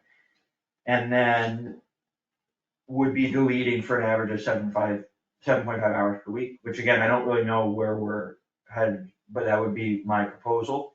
And then I also cleaned up the billing section because it said nothing other than $39,750 a year unless I'm missing something. So I said that the consultant will produce one bill for each month that this agreement is in effect. And then the last sentence of section 4 is really bizarre. Do you have it in front of you? Can you read that last section in section 4? The town will pay the consultant to perform the required services during the contract period from July 1st, 2023 to June 30th, 2024 for an average of 7.9. No, sorry, the last sentence. Oh, the last sentence. The consultant will be paid upon receipt of an invoice within 14 of the receipt of payment. No, you've already been paid. So You get double paid. we just had a typo or something from last year, but I'm thinking the consultant will be paid within 30 days of the town's receipt of an invoice. We've been going for 30 days more than 14, because 14 is unreasonable based on our payment schedule. And Nobody does 14 days. 30 days is pretty standard. 30 days, but also, so that was just more or less a typo, but those are the changes. I think the 7.5 hour is definitely an ask. And if she wants to switch to quarterly billing, she can switch to quarterly billing, but I think offer monthly because then she gets paid monthly. Well, there was nothing about any Right. I don't know No, if I she could have agree. sent us a bill for $39,750 at the beginning of the contract, she might have. She sends it to us monthly. So Yeah. that's a- She does, I just so wanted to we're just respond. putting it right in there, that is lovely. That's not an ask, right? Isn't there something in there about $150 an hour? Yeah, Did you there hear is. about that? Yeah, upon approval. Outside above description will be billed at $150 per hour, plus travel time at $360 per on-site visit that is needed for these services. I don't think that there's much that's outside of these duties that we're asking for, because these duties are pulled from DLS about what a treasurer does. And maybe not DLS, but something similar. Yeah. I mean, it's very broad and very inclusive, and also just very summary of what a treasurer does. Yeah, yeah. And that's kind of, I'm trying to think of what, if we asked her to perform an audit, Well, that I would can be ask outside her of about those it, see, there's nothing about it in here about it really. Well, she doesn't do audit. I know, but if she's doing the books and she had to you work mean with- giving stuff to the Oh, auditor? yeah, work with an auditor. Yeah, that's just, It seems like they just sort of automatically do it. Mhm. It's just like, here's the auditor calls up the accountant, the auditor calls up the treasurer. They just sort of, It's that's my accepted conversation with them. practice, I guess. It's like, yeah, Tom Scanlon called me, or I talked to Tom Scanlon, and they just sort of pass the documents around. I'm not worried, and also at the top of that list of scope of services, section 3, the consultant shall perform services required by mass general law and local bylaws for town treasurer. Services including but not limited to. Right. And then this just delineates some of them. And, anyways, I'm sorry, I dropped the ball on it. I was just telling Mickey before the meeting, every time we meet every week, I'm like, oh, we probably could have skipped that week. Every time we meet every 2 weeks, I said we probably should have met last week. And sometimes I'm like, oh, I got a break, so I don't do anything for Isn't it funny? a few I days. feel like that's true for me too. Like having And then that- how many emails are in your I know, right? inbox? Good, it's not just me. You don't, So I like, dropped the there's a ball. meeting tomorrow. I dropped the ball, I'll have it next week. Okay. Uh, I think your concepts are good. I mean, it's not huge ask and it's not No. huge things, but it's these little, can we give a little here and get a little here, and I And think it's these also were abnormal. clarified and toned up, and I don't think they're bad changes. Town administrator updates, anything else? We had our last meeting on the culvert for this round, which just basically sort of walked through the final tasks. The one, This culvert, yeah? yeah, the culvert project downtown here, yeah. So just basically kind of just slowed it down, stopped the end of the phase that we're at, and then wait until next year, when hopefully there's more money from the state to move forward on it. The one interesting thing that came out of it, though, was GZA, part of the permitting process, they have to notify the local indigenous tribe, the Munsee tribe, I guess, over in Stockbridge, or it's a local. They actually responded that they wanted to do an archaeological survey.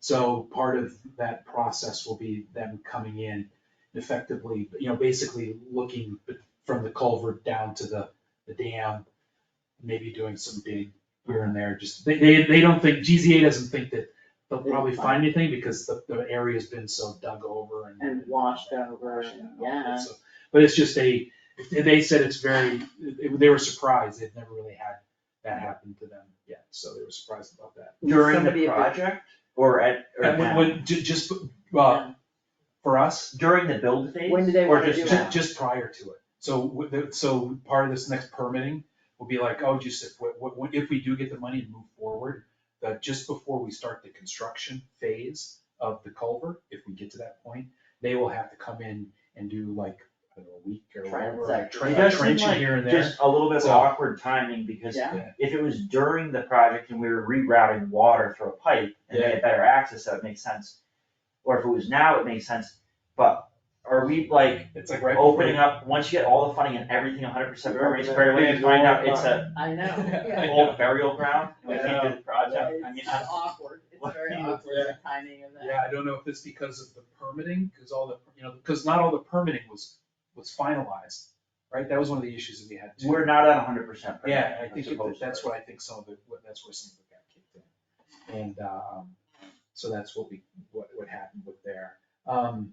There was an issue that we were trying to follow up. Actually, it was snow and ice and overtime, and I did not realize that, with the time and attendance with Harper's.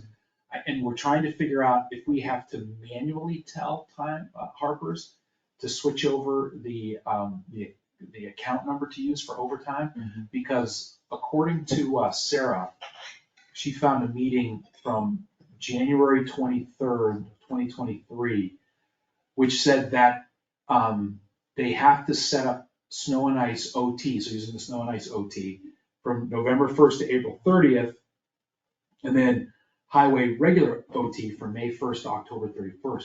So it sounds like we have to do it manually because somebody showed up with snow and ice overtime, like in May or something like that, which I don't think there was anything there. So it's a little funky, so it's just something that kind of showed its head, raised its head. And what do you mean the meeting?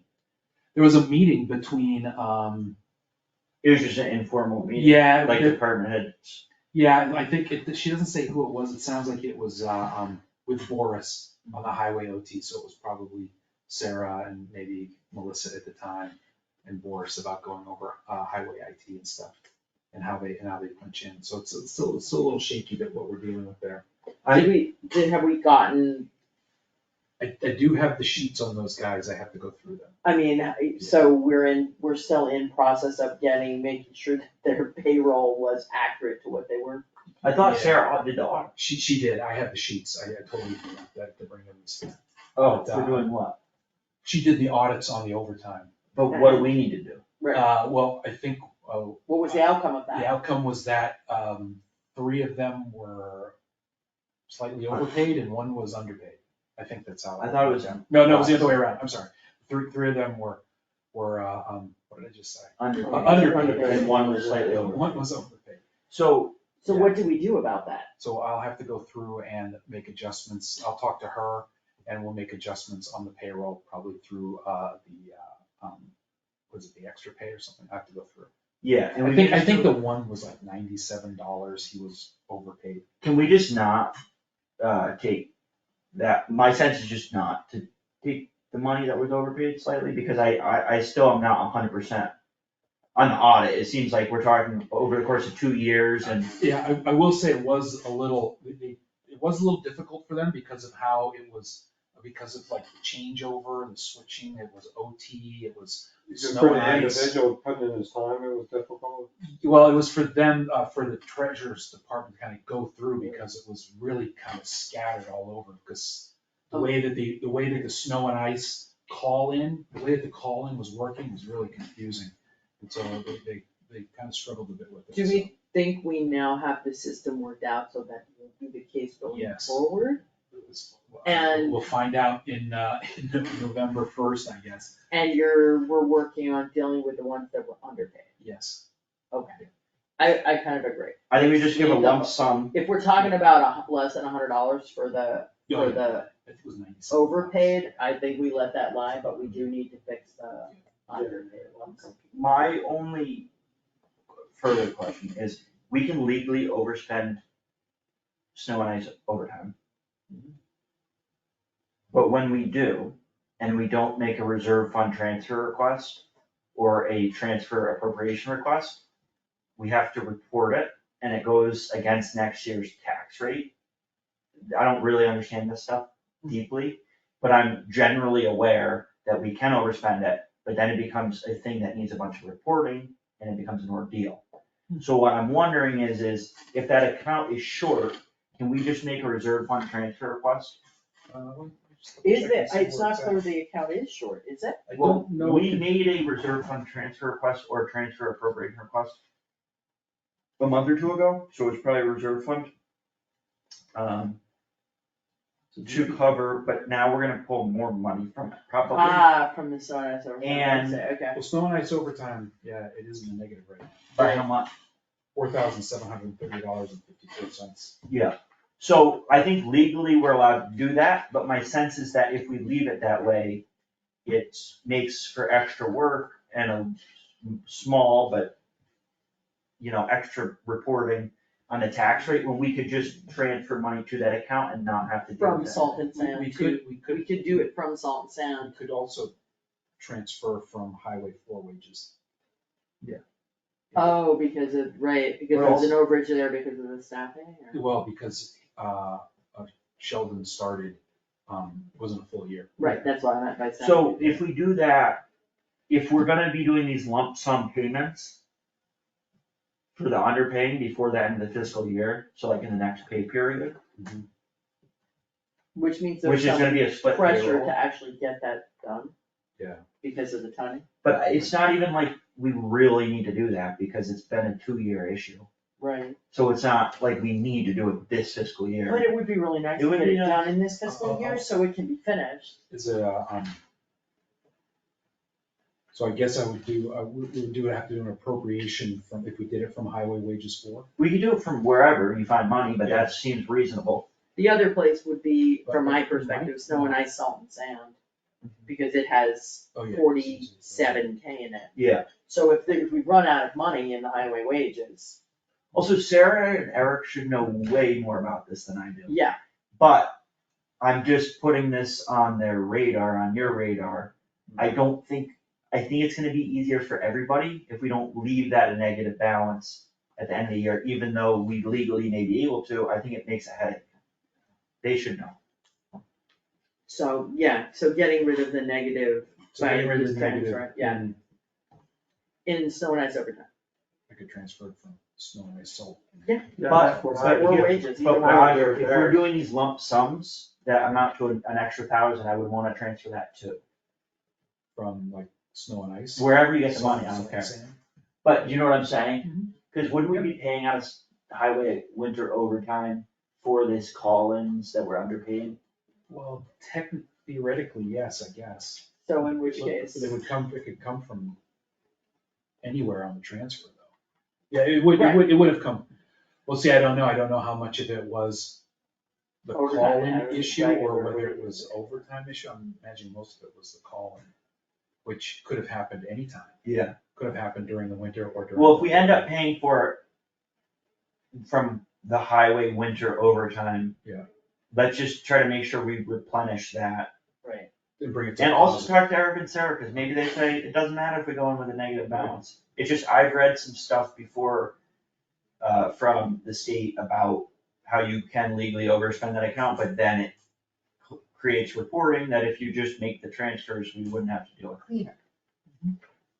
Just clean it, I have it all cleaned up. That's unfortunate, one of those things on my radar, I took a week off.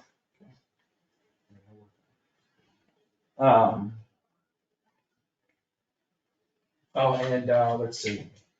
I do have a request from, Jim Hunt, and, just to be perfectly honest, I don't really know, I haven't read deeply into the policies, but about, carrying unused vacation time. Yeah, so I got that email, and what I meant to do and didn't do is other people who have unused vacation time also should get it carried.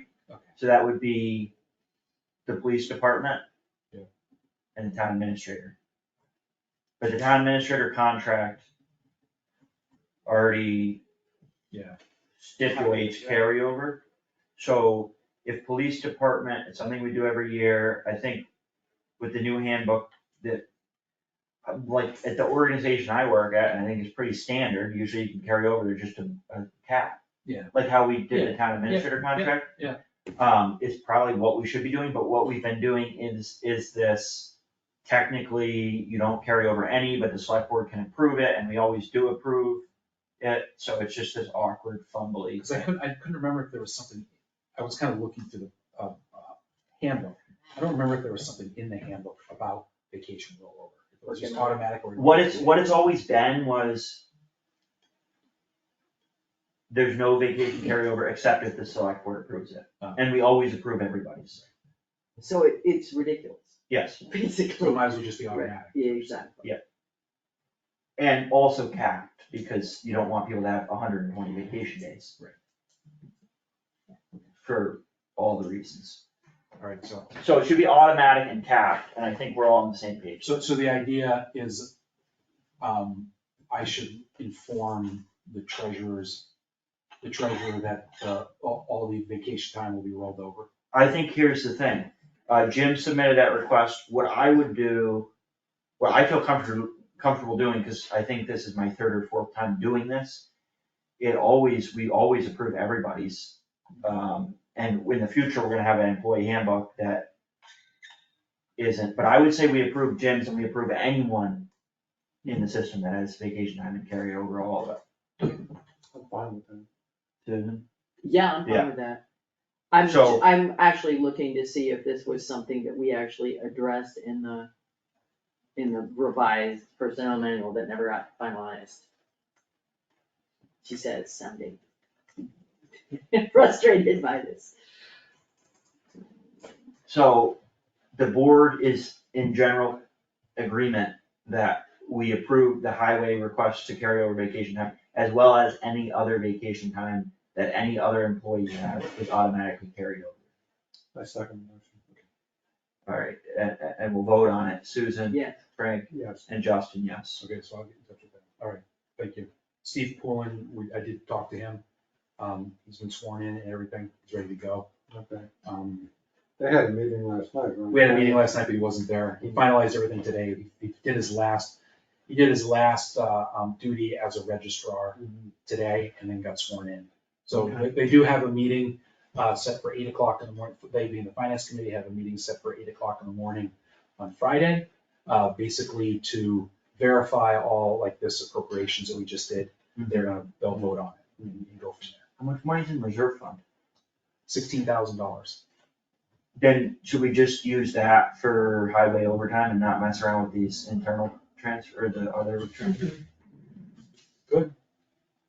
I just feel like it might make it easier on you, then you don't need to think at all about where stuff's coming from. Well, it makes it easier by using reserve funds because it only requires the finance committee Yeah, and that too. and the coordination. So it just seems like, Are you thinking use that for the? use it for anything that's run short between now and Friday, right? Okay. Unless I'm missing something. I am gonna suggest that Roger and I work on modifying this vacation policy because I have some questions about it too. Yeah, I have go for questions. I have questions about the vacation policy when it comes to people that work on holidays. Like for example, our building commissioner has office hours. He has an hour and a half schedule, but he goes out and he does. This is why I've realized this based upon the budget and how the budget was put together. He has office hours on Thursday, but he still comes into work on Thursday, which Was a holiday. is a holiday, which he has 3 of those this year. There are Thursday holidays, so he still comes into work, but, so it's very I hope confusing. Susan and Roger figure it out. It's Okay. very confusing. I second the motion. It's like, it's like, I'm determined to get this stupid. it's like open. 4 people, it's Yeah. really just 4, it's like 4 people. You know, it's like RJ, Catherine, maybe Catherine Roberts, it's definitely, Dan Tirico, there may be one. So it all comes down to holiday pay, is what you're talking about. Yeah, That one's holiday pay and the other But one's vacation. My But yeah. only 2 cents is, no one should come to the select board and ask, can we carry over vacation? It just should be a number. yeah. And I also feel like, that somebody who, Micromanaging. that offering only 1 week's vacation is not okay. Yeah, I just. I it's also not okay. definitely agree. So, yeah, and so I have another favor to ask of you. For reasons I don't understand, I'm now at the point of having sent Mary Icardi like 4 unresponded to emails about the Yeah. thing, and she doesn't answer. So, I don't know if it's because she's decided she doesn't need to respond to me because I'm not the chair. Yeah, that wasn't, Um, shouldn't be the case, but I can, If you I'll could- call her because the other thing I kind of wonder, because I was just explaining a situation to someone the other day, and I was like, we kind of have this good setup because we had all these towns, including us, could use like HR professional because we don't know labor law and we can't always run a town council for everything because they don't always know best practice. right, So, isn't it great, we can get the Collins Center whenever we need them, and not just for hiring this position or doing a handbook, that's usually how they operate. But I'm also realizing that's usually how they operate, this is very different, so and I maybe don't that know if way. it worked for them, and maybe it doesn't, I hope it does, but maybe it has to be a conversation of, hey, cause when we signed the engagement with them, or whatever we signed with them, or whatever we agreed to with them, they noted that it was not their usual MO, and it was something new, and we all kind of agreed, we're just gonna try this out. I think if they don't wanna do this arrangement, maybe we need some clarity. Do we wanna do this arrangement or not? And then if we wanna do this arrangement, or if we don't wanna do this arrangement, we're just paying you to do the handbook and we're getting it done. Right. Or we're going it alone, but hopefully, I think help would be good. So maybe it's a matter of just doing separate engagement for the handbook. Or maybe it's a matter of, do we wanna keep doing this? And what the oddly funny thing was, the very first time we started using them after we lost our HR director, she was so responsive. And she picked up the phone at like 8:30 PM on a Sunday. Agreed. And then since then, that's not been the case. So maybe this situation's not working out. How's she been with you? I've only really dealt with her a couple times. Yeah. And one was just when applying for this job, and the second was the Office assistant. the office assistant. Yes, And but so that's here it is, how much later, and we still don't have a finalized job description or an ad out. And this is not rocket science, it's an office assistant job, it should have been a one and done. It's like, she should have just tweaked it and sent it out right there and then, it should not take another 2 weeks for that to happen. I'll call her tomorrow. This isn't working. So either Right. we need to do, here, we're doing this for, we're doing it project by project, or maybe it's just a matter of getting someone different in the center, or maybe but this isn't working. And I'll I tell feel like I'd really like to see the office assistant come to the finish line like yesterday. Yeah. And I can deal with a project deadline for the other one, but I would like to have a contact name and a conversation so that we can get that done. Yeah. Cause I'm sure if they read through this, they would be like, 1 week vacation, what the heck? Yeah. All right, well, I will call and figure out what's going on, and we have money, and they have people that take money and do HR stuff, so we should be able to figure something out, but this isn't working. I do have one last thing. Yeah. Which is, it has to do with, just FYI. There's been a situation that's happened on, Tyringham Road with an Airbnb. Mhm. And the Airbnb is next to a house of, a senior member of the, senior resident. And for some reason, they're confusing the driveway. And twice, somebody has come up to the house thinking it's the Airbnb. And so it's a little concerning, it's just an FYI that there are some funky things that have been happening, in town, a little bit about Airbnbs and stuff. And Chief Fahey is going to speak with the owner of the home of the Airbnb. Okay. To let them know that this situation is happening and there needs to be They a need better way, labeling. better labeling, because the person whose house it is, who had that situation, their house is, they claim it's well addressed, you can see it, but the other one is not. Right. And so it's a little confusing, so I just wanted to let you know that there are some things that are going on here and there. Anything else? That's it. Unanticipated business from board members. I got a couple things. I met with Dell tonight at 5. I emailed Roger and Susan those 4 points I was gonna bring up. The process for getting the 90,000, not the contract. And the other, he didn't have a problem. He understood it. He sent me the electronic version of the contract he had. I haven't looked at it. And I'm not sure it's the one with the current contract, but it's electronic.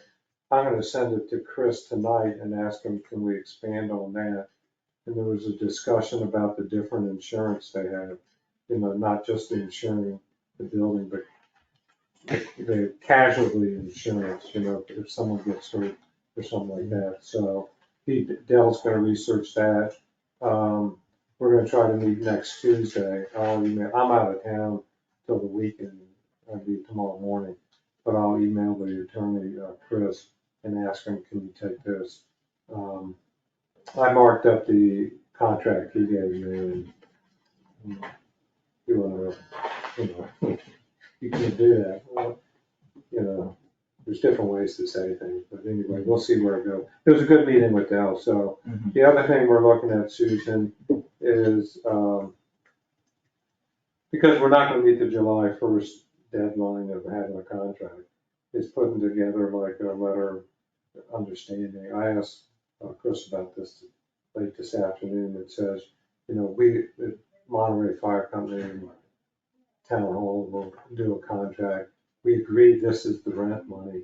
We will make the rent effective July 1st. Our budget year. So that we don't have to like try to rush to get it done next week. So I'll see what Chris responds. I'm gonna write him an email before I leave. It would be lovely to see this cross finish line. Oh, yeah, I would. Just the woman's about to say, we're not flushing pitch many times. One other thing, Roger, you and I met the other day and I was going over that expenditure. Mhm. There's still a lot of money left in IT. Yeah, I have, And I just talked to him the other day, Yeah. and he's ordered it. I just told him he needs to send me the invoice. Okay, I was like. Yeah, I gave him a whole list of equipment Okay, to, I just wanted to, I picked that up when I was looking at it. And that's John Shannon. John Sheehan. And is the transition from the old provider to the new one pretty much done? Yeah, yeah, oh yeah, with Tom, yes, it is. Yeah, there's still a couple things that we've just asked Tom, but it's all pretty much done, yeah. So we have, he has a list of equipment he's ordered, and, I've just asked him to invoice, send me the invoices. So we can show it paid. Okay. Roger, the request for this is actually gone out, it's for the, solar?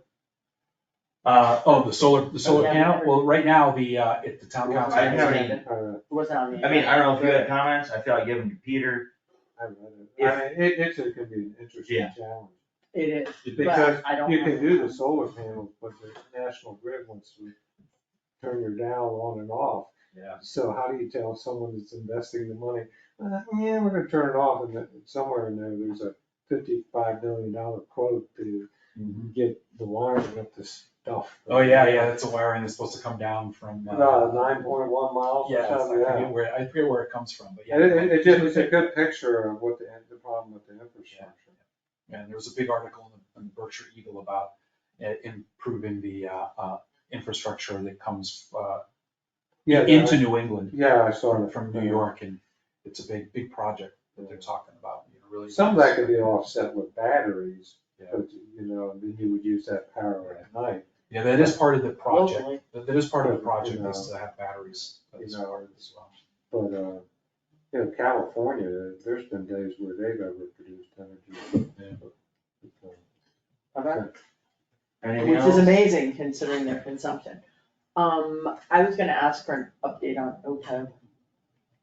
Oh, I do kind of have it. I think it's a little bit back burner with the end of the fiscal year.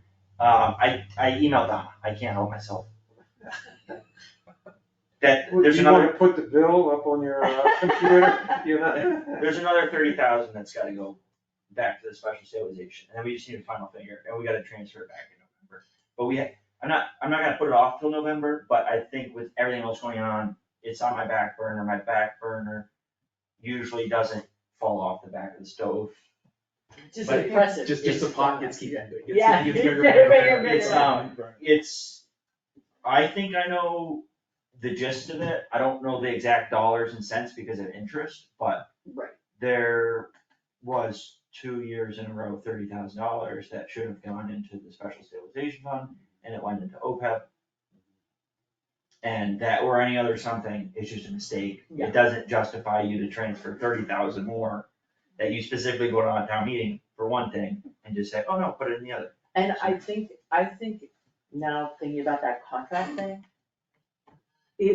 maybe what we need is after a town meeting, and I'm talking either annual or special, we need to get an updated accounting from the treasurer to ensure that the monies have been correctly transferred. So that the select board and or the finance committee can be the second line of defense to prevent those errors from being perennially We could make that part of that. not. review. Well, and I think that review- We caught it in reports. but 2 years late. Right, but my point Yeah. is, if we had a process where X number of weeks. Yeah. After a meeting, we all look at the report to say, this money was supposed to go from here to here, did it? This money was supposed to go, like, it means that there's a process in place that we're specifically looking for that. And the question is, who should be doing that? And the town administrator should be one set of eyes, but it's pretty clear that those things don't always get caught when there's only one person watching. It all starts too with the people who are doing it. Yeah. They should be cross-checking the town meeting minutes with the report. And that's why I put review the town meeting minutes. Yeah, I think so. Town administrator, yes. Select board, finance committee, yes, but we're volunteers. Yeah, I mean, I think it starts with, You're not gonna get me to disagree, Yeah. that's why it's in there. yeah, What I'm saying is, at the end of the Across, day, no one is gonna care more than you yourself, right? So, I don't know what to say, but like, I hire gardeners Yeah. for part of my gardens, because there's more than I can do. They were planted before I got the house, and I'm not ripping them out. But at the end of the day, the job they do is a job I couldn't get to, but they don't do it to the level I would do it if I was doing it myself, right? So, yeah. It's payroll, and it's debt service, and it's how do we get it right? that's the Yeah. question, and all I'm suggesting is one way to Is a meeting. ensure it gets right is to have a backup procedure to double check that it did get done right. Yeah. And we know we only have 1 or 2 meetings a year typically. If we have a process where X number of calendar days or whatever after a meeting, we do a double check to make sure that those monies did get appropriately allocated. Yeah. That's one way to do it. I'm not sure what we put into place to periodically check payroll to make sure, but clearly that's important too. Yeah. We wish that these IT processes for like payroll or whatever were perfect. But we know that they're not, and that at the end of the day, somebody has to check. Yeah. And it's annoying, but it's still true. The fallout of the OPEB, by the way, is like we're in a good spot. Yeah. We like really made some big errors, money wasn't making as much money as it could have been, it was all over the place, and it was kind of like, what are we doing? But actually, we have $200,000. Yeah. So, yes, No damage was done, but we wanted, well, right. so, Okay, but my point is, I'm just trying to continue Yeah. our good work of trying to make processes that Yeah. provide those double checks. yeah, Because people are human and errors get made. And the more options we have for catching the errors before they compound, the better. That's all. anything else? My list was all done. Mine's done. Pardon? Mine was done. Yeah. Comment, Mickey, public? Minutes, we wanna do minutes? I'm There's a up for couple- minutes, There's a let's get couple them in. longer minutes, there's the 6:12 and the 6:12 executive session. If we have to go into executive session to approve it, we can. If it's, I've got super short ones on the 6-4. Yeah. There's like, they're pretty minuscule.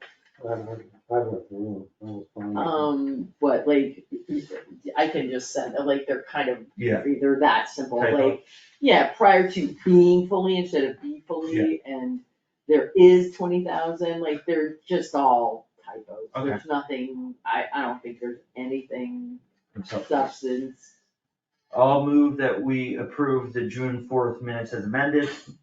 Second, Is there any other discussion? We'll call a vote. Yes. Susan, Frank, and Justin, yes, so that's unanimous and I approval. will send you this as. Yeah, are you able to do it right now? Yes. Not that I'll necessarily get to it, but once in a while. That's how I do Not a things. problem.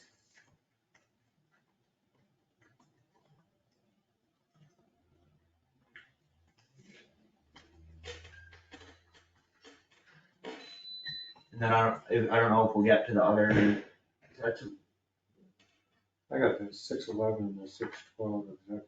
Yeah. I actually did them all except for the The only problem with the 611s are that, there was no access to the, I don't have specific notes on the ambulance discussion. I And there put was no some, meeting. I sent some to him today. Oh, There's- do you have a fix for it? Yeah, you asked us to put in there, Yeah. you and I talked, I looked at my notes at home, we didn't think there was other services. I think I sent you and, Roger Yeah. a copy. It was only like 2 lines. Okay, Can you send it to me? 'Cause I'll post it. Yeah, I can. send and it if you back. wanna, if you just read them, we can just Yeah, put it in there give and me do a them second now. to bring it up on. Here's 611. Like, Oh, you know what, and I don't have 6:11 end time. What did I do? Is that the meeting where I recorded that I did the wrong thing and I was? think Yeah, that was, 611, yeah, it's 2 parts. It's up there Oh, right now. it's up there? Yeah. Okay. that but was- it wasn't earlier today, or Yeah, I just did it today, so. And I literally have only one thing that I changed, which is following 2 words. Under the Fiber Connect, Yeah, in the middle, Adam Chait explained that his attorney believed that Fiber Connect Want me to would send you like the shorter document? term permission. please. I just added the words would like. Yeah. Fiber Connect shorter term permission license, there was no verb, Could see. so. That isn't it. Adam Chait explained that his attorney believed that Fiber Connect would like shorter term permission. That was my only change. Not could see a shorter term. Oh, It said shorter term. oh, you deleted could see it, Could see it, which, yeah, which makes could sense. see a shorter term, yes, right, That was a weird wording. right, Could see it. that was it, that was my only change. That was super minor, and then So, and let's I'll add just in what. if you just I'll read it. read it and then. we can rip it I sent him the copy. Okay, It said Susan and Frank discussed that there were no other options for ambulance service and that we would use last year's contract for the upcoming contract year. Dates and dollar amounts would need to be changed. agreed, I'm fine with it, Motion to approve 6/11/24 minutes as amended. second, We'll call a vote, yes. Yes. and yes, so that's unanimous approval.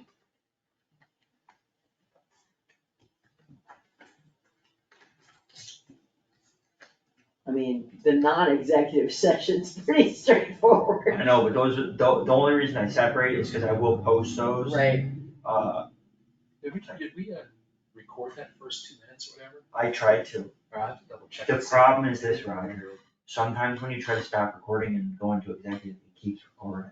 Yeah, I'll have to look and see, cause I And- can't remember even seeing. I tried to, and if it's not there, it was 2 minutes and I explained it, Yeah, right, I don't think And there's the minutes? anything that isn't here, so. but I'll check and see.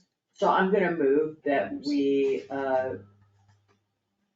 approve the minutes of the 6/12/24 meeting and select board.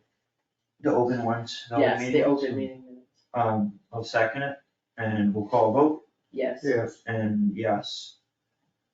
And those will get posted, but the executive session minutes, what we can do now is we can go into executive session, discuss them. We don't have to have announced that. No. Is it just a minute? It's just for minutes, and we're allowed to do it. Okay. We can also just, what we've done before, I think, since you've been on the board, Susan, we're just like, if there's not major changes, we can just approve, but if we have to talk about I things. actually had 0 changes. Okay. I was fine with it. So then I don't think we need, I There think hasn't we been can, a lot of notes. we'll just approve them, and I'll move that we approve the minutes of 6/12/24 executive session, and to keep these minutes, confidential at this time. Second motion. Is there any other discussion? We'll call a vote, Yes, and yes, so that's approved, and the 6/12/24 are approved, executive session are approved, but they're not for public disclosure.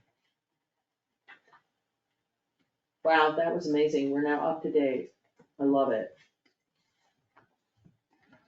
How does that, usually work by use? Do you put them on file? You put them in the file? What I do, I'm not a filing cabinet Yeah, I know. extraordinaire.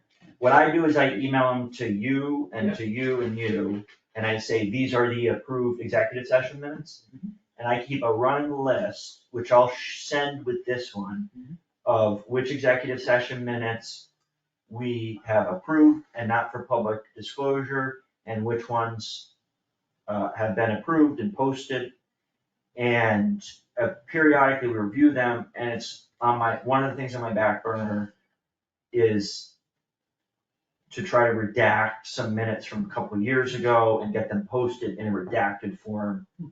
And that's kind of a long project, and unfortunately, I know more about executive session than anyone should know, because I've probably done it about 35.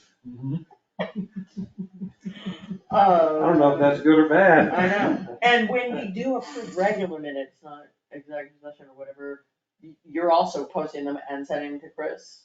I'm posting them, Chris gets the email blast. Okay, I should touch base with him, because if for some reason that's not happening, I will also send them to him, but I believe that he gets the email blast and puts them in a binder. okay, I know he puts them in a binder, I just don't know where he gets them from. that's what I was. Oh, then he's just getting them from the email blast. Okay, that works. And, yeah, oh, there's so many things about executive session minutes, and one of the things that we've learned over the years is you don't need to warn the public that you're just approving executive session minutes. And you can call an executive session, even though it's not one of the, this used to hang up there, even though it's not one of the 10 reasons for entering executive session, you can just enter executive session to approve executive session minutes, Right. even though it's not one of the 10 reasons.